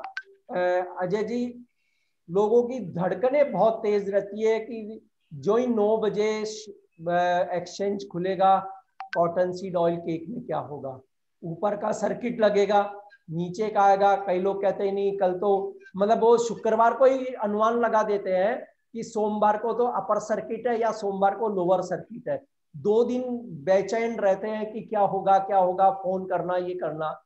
सर, जो इसमें ट्रेड करना चाहता है, जो ट्रेड कर रहा है, उसे किस लेवल को पूरा ध्यान रखना है कि ये इसका निकटतम सपोर्ट लेवल होगा जहां से टूटा तो सीधा बाजार नीचे की ओर, और अगर इस लेवल को ब्रेकआउट करता है तो वो मतलब बल्ले बल्ले वाली स्थिति में आ जाए कि यानी पैसा ही पैसा है आज तो मेरे लिए। क्या लेवल होंगे, बस ये एक नट शेल में आपका व्यू। देखिए, कमल जी जाने जाते हैं नस पकड़ने के लिए, तो कमल जी को पता है कि किसकी कहाँ पे नस है, उसको पकड़ो तो अच्छा रिजल्ट दिखे। देखिए, पिछले 2 मंडे की अगर बात करें तो डेफिनेटली हम लोग गैप अप ओपनिंग देखते हैं और एक अच्छा खासा गैप अप ओपनिंग हुआ है। तो आई थिंक एक सेंटिमेंट मार्केट में बन चुका है कि सोमवार का दिन हमेशा पॉजिटिव में रहता है, बट मल्टीपल ऑफ टाइम हमने देखा 2320 इंपॉर्टेंट लेवल रहेगा। 2320 के ऊपर अगर मंडे मार्केट ओपन अप होकर होल्ड कर जाता है तो आई थिंक 2360 से 2370 तक का लेवल सोमवार को ही हम देख पाएंगे। वहीं अगर सपोर्ट की बात करें तो 2270 इंपॉर्टेंट सपोर्ट है। अगर ये तोड़ता है तो इमीडिएटली हम बड़ी मंदी नहीं, बट ये देखिए जो रेंज में बता रहा हूँ उसी रेंज में प्ले है। जो 2220 तक का लेवल दिखा दे वो भी एक अट्रैक्टिव लेवल बन जाएगा बाइंग के लिए। But volatility, please believe me, अगले 10 दिन 12 दिन वॉलेटिलिटी बहुत ज्यादा बढ़ने वाली है, तो अपने ट्रेड संभल के ट्रेड कीजिए। मनोज जी, आपसे भी यही प्रश्न है कि लोगों की धड़कनें तेज रहती है और कई बार हमने देखा कि जब बाजार पॉजिटिव बंद होता है जिस दिन, तो लोग सोचते हैं कि आज यार बाजार 5 बजे बंद क्यों हो गया, थोड़ा चलता रहता। तो किस तरह से मतलब आप मानते हैं कि एक सपोर्ट लेवल निकटतम, और अगर ब्रेकआउट होता तो इस लेवल के ऊपर वो अपनी पोजीशन बनाए रखे, बिल्कुल मतलब एकदम यानी तलवार की धार वाले वो लेवल आप बताइए कि यहाँ से गिरे तो बुरा होगा और यहाँ से ऊपर गए तो आपको फायदा ही फायदा है। बिल्कुल कमल जी, ये जो मार्केट है ये बिल्कुल महाभारत के युद्ध के जैसा है कि जब अगर चीजें अपने फेवर में हो तो कोई नहीं चाहता है कि सूर्यास्त हो, और जब चीजें फेवर में नहीं हो तो हमेशा ये चाहते हैं कि सूर्यास्त क्यों नहीं हो रहा है। तो वही वाली बात है, जब चीजें फेवर में होती है तो हम चाहते हैं कि 5 बजे के आगे भी मार्केट चले, और जब अनफेवर होती है तो अपन चाहते हैं कि जल्दी बंद हो जावे। लेकिन ये वॉलेटिलिटी जो है मार्केट का पार्ट है और ये बनी रहेगी। जहां तक मंडे का सवाल है, मेरा मानना है कि कल भी यूएस मार्केट जो है पॉजिटिव बंद हुए थे और डॉलर इंडेक्स में भी ऊपरी लेवल से फिर एक बार जो है तेज गिरावट देखने को मिली है। तो एक पॉजिटिव ओपनिंग मंडे के मार्केट में देखने को मिल सकती है। जहां तक लेवल का सवाल है, अजय जी जो बता रहे हैं, मैं भी उससे सहमत हूँ। 2320 के ऊपर अगर एक बार ओपनिंग होती है और मार्केट सस्टेन होना स्टार्ट होते हैं तो 2370 2400 तक के लेवल्स जो है यहाँ देखने को मिलेंगे। नीचे में 2270 पे नजर रखें इंट्राडे के लिए या शॉर्ट टर्म के लिए। 2270 अगर ब्रेक होगा तो फिर एक बार 2220 2200 तक के लेवल्स यहाँ देखने को मिलेंगे। तो मंडे को 2320 के ऊपर नजर रखें, वहां सस्टेन होते हैं मार्केट तो फिर एक बार 50 से 60 रुपए की तेजी जो है देखने को मिलेगी। जी, all India cotton seed oil industries association के सुधीर अग्रवाल जी, संजय अग्रवाल जी का मैं तहे दिल से धन्यवाद प्रकट करता हूं कि उन्होंने मुझे इस कार्यक्रम का मॉडरेटर की जिम्मेदारी दी, और अजय केडिया जी, मनोज कुमार जैन जी, डॉक्टर हनीश कुमार जी और अरुण यादव जी का भी मैं शुक्रगुजार हूँ। और अब मैं जो सवाल जवाब वाले जो सेशन है उसमें मैं ग्रुप मॉडरेटर को कहता हूं कि वो अपना इस पर प्रश्न और आंसर जो है लोगों से पूछ सकते हैं जिनके अपने प्रश्न हो। धन्यवाद। धन्यवाद कमल जी। मैं चाहूंगा कि Q&A जिस ढंग से आपने अच्छी नर्व पकड़ रखी, अच्छा पैनल डिस्कशन हुआ, हर मुद्दे पे हमने, चाहे स्पॉट हो, चाहे फ्यूचर मार्केट हो, चाहे हेजिंग हो, सब पे आपने लिया है। तो आई विल रिक्वेस्ट कि आप ही Q&A को अगर अच्छे से आगे प्रोसीड करेंगे तो और अच्छा एक सेशन कर पाएंगे। तो I think we can start with our Q&A। 10 minute है हमारे पास। अगर किसी के पास भी कोई भी क्वेरी है तो चैट विंडोज भी अवेलेबल है, और साथ में आप अपने आप को अनम्यूट करके 1 बाय 1 सवाल पूछ सकते हैं। मैंने सभी को ऑन कर दिया है, आप अपने आप को अनम्यूट करके सवाल पूछ सकते हैं। बाकी सब अपने माइक को प्लीज म्यूट रखिए सो दैट ये सेशन हम और अच्छे से कवर अप कर सके। किसी को भी टेक्निकल प्रश्न पूछना है कि NCDX से जुड़ा हुआ हेजिंग या FPO से हम कैसे जुड़ें, किस तरह से कारोबार करें, या डॉक्टर हनीश कुमार जी के साथ कि फसलों के उत्पादन, मील कंजम्पशन या एक्सपोर्ट और इंपोर्ट की भी बात हो तो वो अपने प्रश्न पूछ सकता है। संजय अग्रवाल जी भी साथ में है, सुधीर जी भी है, ऑयल पर भी प्रश्न हो सकता है या सीड के प्राइस पे हो सकता है। जिनका भी प्रश्न हो वे अपने एक एक प्रश्न पूछे। हेलो, विनय जी पूछिए। हाँ मेरा सवाल सर, मेरे पास मूंग रखा है 10 टन, तो मेरे को बेचना है, तो कैसे बेच सकता हूँ एनसीडी? जी रिपीट करेंगे? हाँ में मूंग रखा है 10 टन। कोकुड़? मूंग। मूंग, अच्छा ठीक है। तो मेरे को वो बेचना है, तो मैं उसको कैसे बेच सकता हूँ? किस जगह पे हैं सर आप, कौन सी लोकेशन? अभी मैं अमरावती महाराष्ट्र। अमरावती महाराष्ट्र में? हाँ, वो मेरा मूंग जो है वो हाथी में स्टॉक करके रखा है। अच्छा, तो NCDX का कॉन्ट्रैक्ट है। आप एक काम कर दीजिए, अपना नंबर ड्रॉप कर दीजिए यहाँ पे, मैं आपको कॉल कर लूंगा तो उसमें मैं आपको अलग से समझा दूंगा डिटेल में।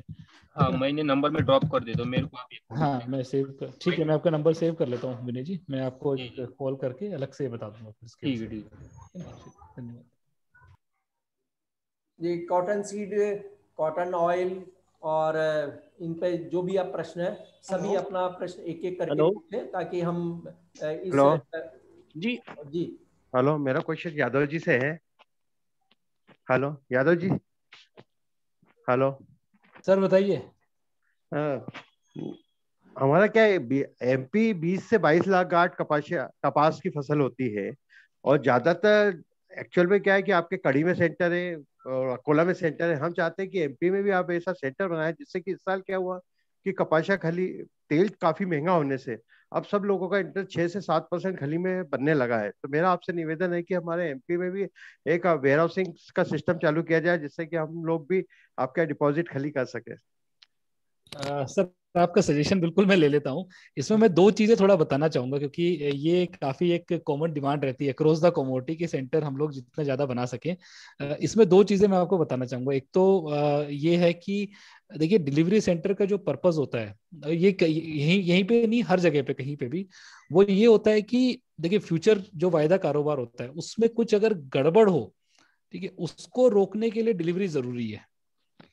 जबकि डिलीवरी जो है किसी भी फ्यूचर कॉन्ट्रैक्ट का एक बेस है कि जहां जहां कुछ गड़बड़ हो वहां पे कोई डिलीवरी लगा के उसको घटबड़ को या जबरदस्ती की तेजी मंदी को रोक सके, वो उसका एक तरीका होता है, इसलिए डिलीवरी सेंटर होते हैं। अब डिलीवरी सेंटर में ये देखना पड़ता है कि ना तो वो बहुत ज्यादा हो, क्योंकि अगर वो बहुत ज्यादा होंगे तो क्या होगा कि जो बायर होगा वो हमेशा कंफ्यूज रहेगा और वो क्या करेगा, वो जो सबसे चीपेस्ट सेंटर होगा, सबसे सस्ता सेंटर होगा, उसके हिसाब से प्राइसिंग करेगा और बाकी लोगों की पैरिटी भी घट जाएगी। ठीक है, तो बायर का ख्याल रखना पड़ता है, एक तो ये बहुत बहुत महत्वपूर्ण चीज है। इसलिए हम कोशिश करते हैं डिलीवरी सेंटर थोड़े कम रखें या थोड़े से ऐसे रखें कि ना तो इतने कम हो कि डिलीवरी ना लग पाए, ना इतने ज्यादा हो कि बायर को ट्रबल आए। तो ये एक तो ये सबसे बड़ा कारण हो गया। बट फिर भी क्योंकि आप ये बात कह रहे हैं, आपने पत्र भी लिखा था, हमें पत्र आया था आपका, तो एक बार मुझे ये लगेगा कि अगर आप मुझे मतलब थोड़ा डिटेल चाहिए होगा, जैसे आपके पिछले कुछ सालों के भाव कैसे रहे हैं इन सब चीजों की, तो मैं वो आपसे एक बार व्यक्तिगत रूप में दोबारा बात करके हम लोग उसको ले लेंगे कि क्या चीजें। क्योंकि अभी अगर आप एमपी देखें तो लगभग 5% प्रोडक्शन है पूरे एमपी में, जबकि अगर आप महाराष्ट्र और गुजरात को मिलाएं तो लगभग 50% प्रोडक्शन है, 25-25 के आसपास दोनों का लगभग। तो काफी बड़े सेंटर है वो कंपेरेटिवली। और उसके बाद फिर तेलंगाना और एपी आता है जो अगेन 15% के आसपास प्रोडक्शन है। तो इसीलिए एमपी उस लिहाज से उतना बड़ा नहीं है। लेकिन अगर हमें लगेगा, आप एक बार मैं आपसे कुछ इन्फॉर्मेशन लेता हूँ, अगर लगेगा उसके बाद की जरूरत है और अगर बायर को भी कंफर्ट है, क्योंकि वो बहुत जरूरी है कि दोनों को कंफर्ट होना चाहिए, दोनों के लिए आसानी होनी चाहिए, तो फिर हम उसके विषय में सोच सकते हैं। तो मैं आपको एक बार दोबारा कांटेक्ट करूंगा कुछ इन्फॉर्मेशन। एक्चुअल में क्या है, जो कॉटन सीड का व्यापार होता है वो साउथ से नॉर्थ की तरफ जाता है, और जो भी खली चाहे आप महाराष्ट्र की ले लो, अगर नॉर्थ की जाना है तो इंदौर होते हुए जाता है। तो एमपी एक बहुत सुटेबल सेंटर हो सकता है, मेरा ऐसा मानना है। बिल्कुल सर, हम व्यक्तिगत रूप से भी मैं आपसे इस पे विषय में बात करूंगा। बस बात यही है कि जैसा मैंने आपको रीजनिंग मैंने आपको बता दी है, बट अगर उसके बाद भी अगर ऐसा लगता है कि जरूरत है तो हम जरूर, हमें भी व्यापार बढ़ाना ही है तो उसमें तो कोई वो नहीं है। बिल्कुल बिल्कुल। सर मेरा क्वेश्चन कॉटन सीड ऑयल के रिलेटेड है रिगार्डिंग एनसीडीएक्स। सर जैसा भी सुधीर जी ने बताया कि जो एनसीडीएक्स क्वालिटी है वो पतला माल है जो इजीली हर जगह एक्सेप्टेबल नहीं होता है। तो अगर 8,000 गाड़ी अगर एनसीडीएक्स में है और वो जिसको बेचने में तकलीफ जा सकती है, तो क्या वो आगे पीछे हमें मंदी की तरफ दौड़ने, हमें बाजार में भाव काट के नहीं बेचना पड़ेगा सर उसे? तो मैं थोड़ा वो डाउटफुल हूं कि जो हिसाब से तेजी का मानक हम बता रहे हैं आगे के लिए, तो क्या वो कंटिन्यू रहेगा क्या?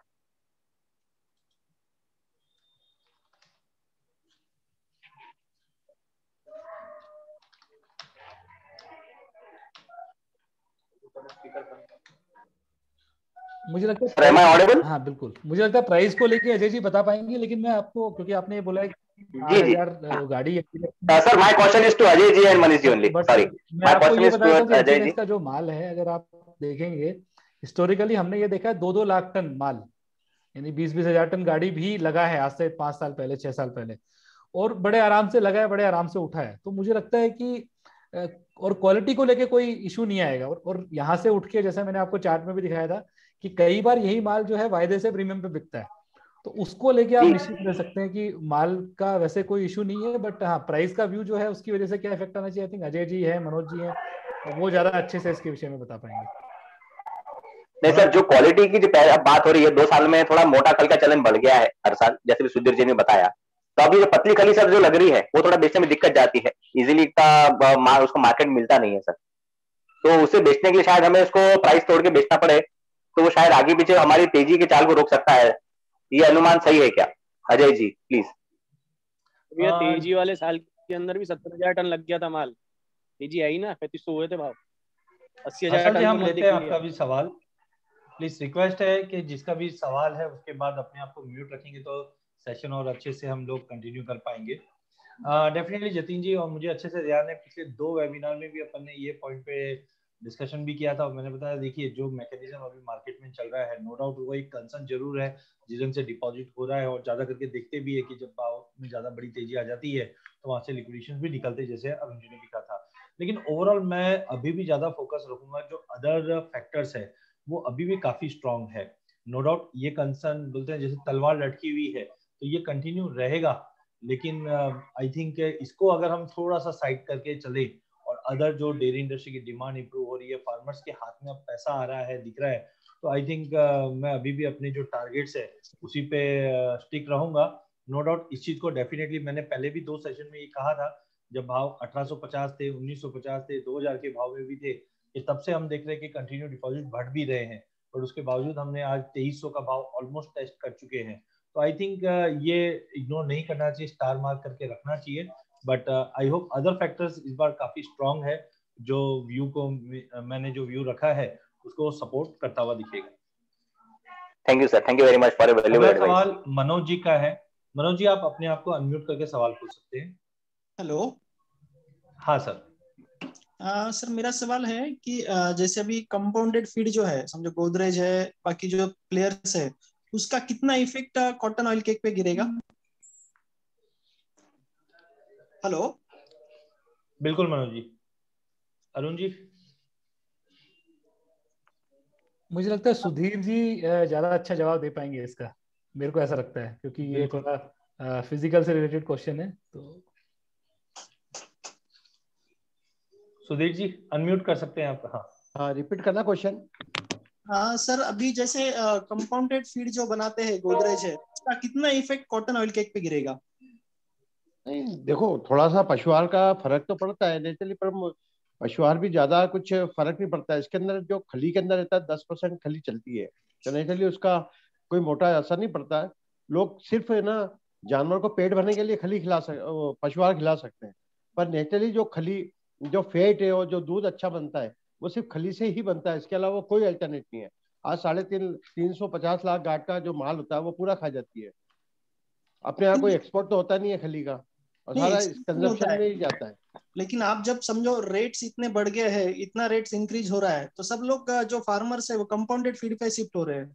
नहीं, ऐसा नहीं है। 4000 रुपए की भी खली खिलाई है किसानों ने, ऐसा नहीं है। इसका असर कभी कम हो सकता है, पर नेचुरली क्योंकि जानवर भी आज की तारीख में 70-80 हजार लाख रुपए का आता है। अगर 2-4 महीने उनको दिक्कत आए तो वो सब सहन कर लेंगे, ऐसे कोई बड़ी बात नहीं है इसमें। इसमें एनसीडीएक्स का क्या रहा है? अजय जी का क्या बोलना है इसमें सर? अजय जी के बारे में क्या, इसका व्यू क्या है अजय जी का?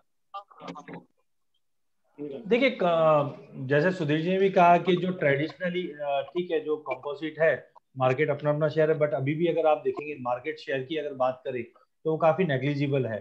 तो ऐसा तो हमने कोई प्राइस में हम लोग जब अल्टरनेट स्टडीज रखते हैं तो उसमें ऐसा तो कुछ इतना इम्पैक्ट दिखा नहीं है, तो टाइमिंग उसके ऊपर कमेंट करना थोड़ा सा मुश्किल है। बट हाँ, गोदरेज और बाकी भी कंपनीज है जो ये लाइन में अपना दबदबा बढ़ा रही है, लेकिन आई थिंक जहां तक हम लोग भी जैसे पोलिंग करते हैं या फार्मर से भी बात करते हैं, तो ज्यादा करके हमने देखा है कि जो ट्रेडिशनली खल पे जो डिपेंडेंट है वहां पे हमने कोई ऐसा मेजर चेंज ओवर नहीं देखा। तो आगे जाके डेफिनेटली हो सकता है कि जैसे आज हम कॉटन सीड ऑयल की बात करते हैं, अदर कॉम्प्लेक्स के साथ कंपेयर करते हैं, तो ऐसा तो मुझे नहीं दिखाई दिया कि जिस दिन से हमने पिछले 2 महीने में काफी जगह पे बात भी की है तो ऐसा कुछ मिला नहीं। बट हाँ, मार्केट शेयर धीरे धीरे इंप्रूव होता है तो उसका इम्पैक्ट पड़ सकता है। Thank you sir. यहाँ पर इसके अंदर हेलो अजय जी, यहाँ पर मैं भी एक बात कहना चाहूंगा कि देखिए अब गर्मी का सीजन आ रहा है, और गर्मी में अगर हम देखें तो दूध का कंजम्पशन बढ़ता है, क्योंकि लोग शरबत बनाना या मिल्क शेक है, और हमने देखा तो उस समय पशुओं का दूध भी कम निकलता है, तो दूध के प्राइस ऊपर जाते हैं। अगर दूध के प्राइस ऊपर जाएंगे तो पशुओं को कॉटन सीड केक तो खिलाई जाती, थोड़ी कम खिलाई जाती क्योंकि गर्मी रहती है और दूसरे चारे या पशु आहार उन्हें खिलाने पड़ते हैं, लेकिन कॉटन सीड ऑयल केक का कंजम्पशन बिल्कुल बंद नहीं हो सकता। और अगर दूध के प्राइस बढ़ते हैं तो देखिए किसान को अगर वहां पैसा मिल जाता है तो वो उसको जो भाव बढ़ा है उसको वो पूर्ति कर लेता है। जी सर ये इसका बताइए ना एक्सपोर्ट का। हर्षल जी मैंने भी सुना जरूर है, बट ये थोड़ी सी अटकल ही है कि बांग्लादेश से इंक्वायरीज है, क्योंकि बांग्लादेश से स्पाइसेस और बाकी कमोडिटीज की भी इंक्वायरीज बढ़ी है। बट खल में आई डोंट थिंक एक्सपोर्ट और इम्पोर्ट का एज ऑफ नाउ कोई सिनेरियो दिखाई दे रहा है।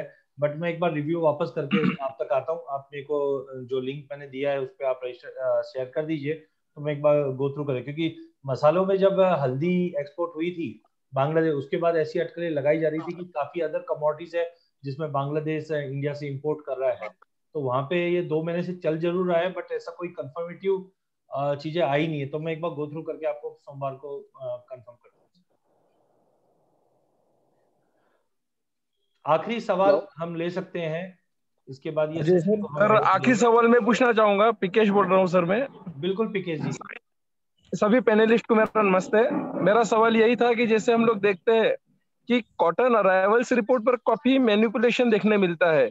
बड़ी बड़ी एजेंसी उनके हिसाब से मार्केट में तेजी मंदी करने के लिए कभी ज्यादा कभी कम इसका एक्सपेक्टेशन मार्केट में देती है। तो हम लोग सब मिलके कोई ऐसा सिस्टम बना सकते हैं जिससे हम लोगों को कॉटन क्रॉप की arrival report plus crop estimate की एक एक्यूरेट हम लोगों को थोड़ी जानकारी मिल सके। क्या ये संभव है अपने यहाँ पे? मेरे ख्याल से मनोज जी जो है इसका उपयुक्त आंसर दे सकते हैं, क्योंकि वो बाजारों को बहुत ज्यादा निकट से समझते हैं। नहीं, मेरा जहां तक मानना है कमल जी और पिंकेश जी की, जहां तक जो अराइवल्स का सवाल है तो यहाँ पे सीसीआई का काफी रोल रहता है। और जो मंडी में जो डेटा आते हैं, जैसा सुधीर जी भी इस पे और प्रकाश डाल सकते हैं, उसके हिसाब से ही जो है डेटा कंपाइल होते हैं। तो कहीं ना कहीं हो सकता है कि थोड़ा कहीं मैनिपुलेशन देखने को मिले, लेकिन मोटे तौर पे हम देखते हैं कि जो भी जो मंडी से जो डेटा निकलता है वही आगे जाके डेटा कंपाइल होता है और सरकारी एजेंसियां भी उसी को आगे जो है कंपाइल करती है। तो मेरा यही रहेगा कि सुधीर जी और इसके ऊपर थोड़ा विस्तृत में बताएंगे तो ज्यादा उचित होगा। पिछले काफी समय से देखा कि डाटा लोग अपने हिसाब से उसको मैनिपुलेट करने की कोशिश करते हैं। तो हमने एक कोशिश कर रहे हैं कि हम वित्त मंत्री को लेटर लिखें जिसके द्वारा, क्योंकि टैक्स जब 5% आरसीएम लगता है तो उससे काफी कुछ क्लियर हो जाता है। जैसे सीसीआई का तो अपने को आइडिया लग जाता है कि 90 लाख काट परचेस कर चुका है अब तक। फेडरेशन का भी मालूम पड़ जाता है। जो प्राइवेट प्लेयर है उनका आइडिया नहीं लग पाता। तो उसका आइडिया लेने के लिए अपने को सीधे वित्त मंत्री को ही लेटर लिखना पड़ेगा, क्योंकि 5% आरसीएम लगता है, उसी आधार पर मालूम पड़ सकता है। इसके अलावा कोई अल्टरनेट नहीं है इसका।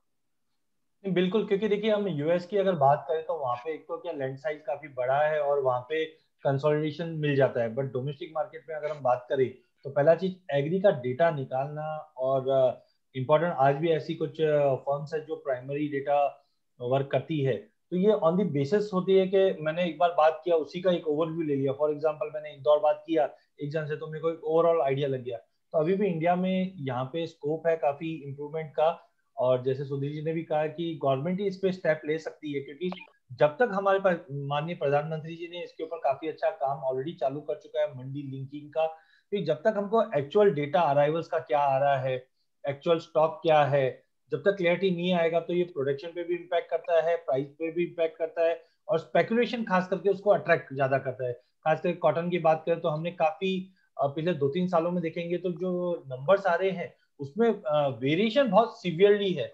कभी भी वेरिएशन आता है तो थोड़ा बहुत 5% 7% मोर देन इनफ है, लेकिन अगर हम 10-10 12-12% का अगर वेरिएशन देखते हैं तो ये कहीं ना कहीं अच्छा नहीं है।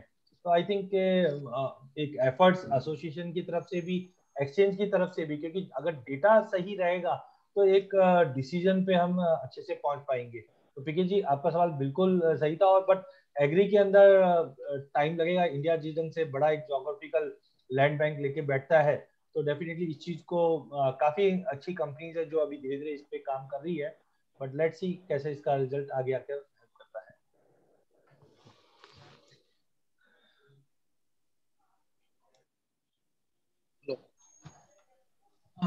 थैंक यू सारे पार्टिसिपेंट्स को कि आपने आपके व्यूज दिए कि टेक्निकली कैसा चलेगा मार्केट, फंडामेंटली कैसा चलेगा मार्केट, ये ट्रेडर्स को, स्पॉट ट्रेडर्स को इसकी अच्छी जानकारी आपने दी। Thank you. इसी के साथ मैं और कुछ डाउट होगा तो मैं पैनलिस्ट से आप पूछ सकते हैं, नहीं तो हम 5 मिनट में सेशन एंड करेंगे। तो आई थिंक हमने सभी चीज को कवर किया। मैं मेरी ओर से, केरिया कैपिटल की ओर से सभी का धन्यवाद देता हूँ। शनिवार को आपने समय निकाला, और खास करके पैनल डिस्कशन के अंदर हमने देखा अरुण जी ने इन डिटेल सभी चीज के ऊपर कवरेज दिया है। सुधीर जी का भी पार्टिसिपेशन काफी अच्छा था। संजय जी ने भी काफी अच्छा अपडेट बताया। मनोज जी ने टेक्निकल के बारे में और ओवरव्यू पूरा बताया। और सबसे इम्पोर्टेंट जो सभी चीज को जोड़ते हैं वो है कमल जी। कमल जी ने बहुत ही बेहतरीन तरीके से ये पैनल डिस्कशन कवर अप किया है। हर पॉइंट से कौन सी नस दबेगी तो कौन उछलेगा, ये जानते हैं कमल जी, उसको बहुत अच्छे से दिया है। तो केडिया कैपिटल की तरफ से आप सभी का बहुत बहुत शुक्र, आपने टाइम निकाला है आज के सेशन के लिए। धन्यवाद। धन्यवाद सर। धन्यवाद sir. All India oil mill association की तरफ से भी सभी पैनलिस्ट का बहुत बहुत धन्यवाद, सभी पार्टिसिपेंट का धन्यवाद। मैंने देखा मोर देन 9800 की स्ट्रेंथ से सभी मेंबर्स यहाँ पे उपस्थित थे। वो सभी इस चीजों की मैं लास्ट एक वर्ड लेना चाहूंगा और ये सेशन को फिर हम अंत करते हैं। और इसी के साथ सभी का धन्यवाद करना चाहूंगा। अजय केडिया जी, अरुण यादव जी, मनोज कुमार जैन जी, आपने बहुत अच्छा डिस्कशन के मार्फत ज्यादा से ज्यादा जानकारी देने की कोशिश की है। कमल जी, जिन्होंने विविधता में एकता का धोरण अपनाते हुए विविध क्षेत्रों से लोगों की जानकारी और उनके क्वेश्चंस लेके एक उपयुक्त जानकारी सबको देने की कोशिश की है। डेफिनेटली इसका सभी को फायदा होगा। All India oil mill association आप सभी का बहुत बहुत शुक्रगुजार है। बहुत बहुत धन्यवाद। सभी का बहुत बहुत धन्यवाद। नमस्कार। धन्यवाद।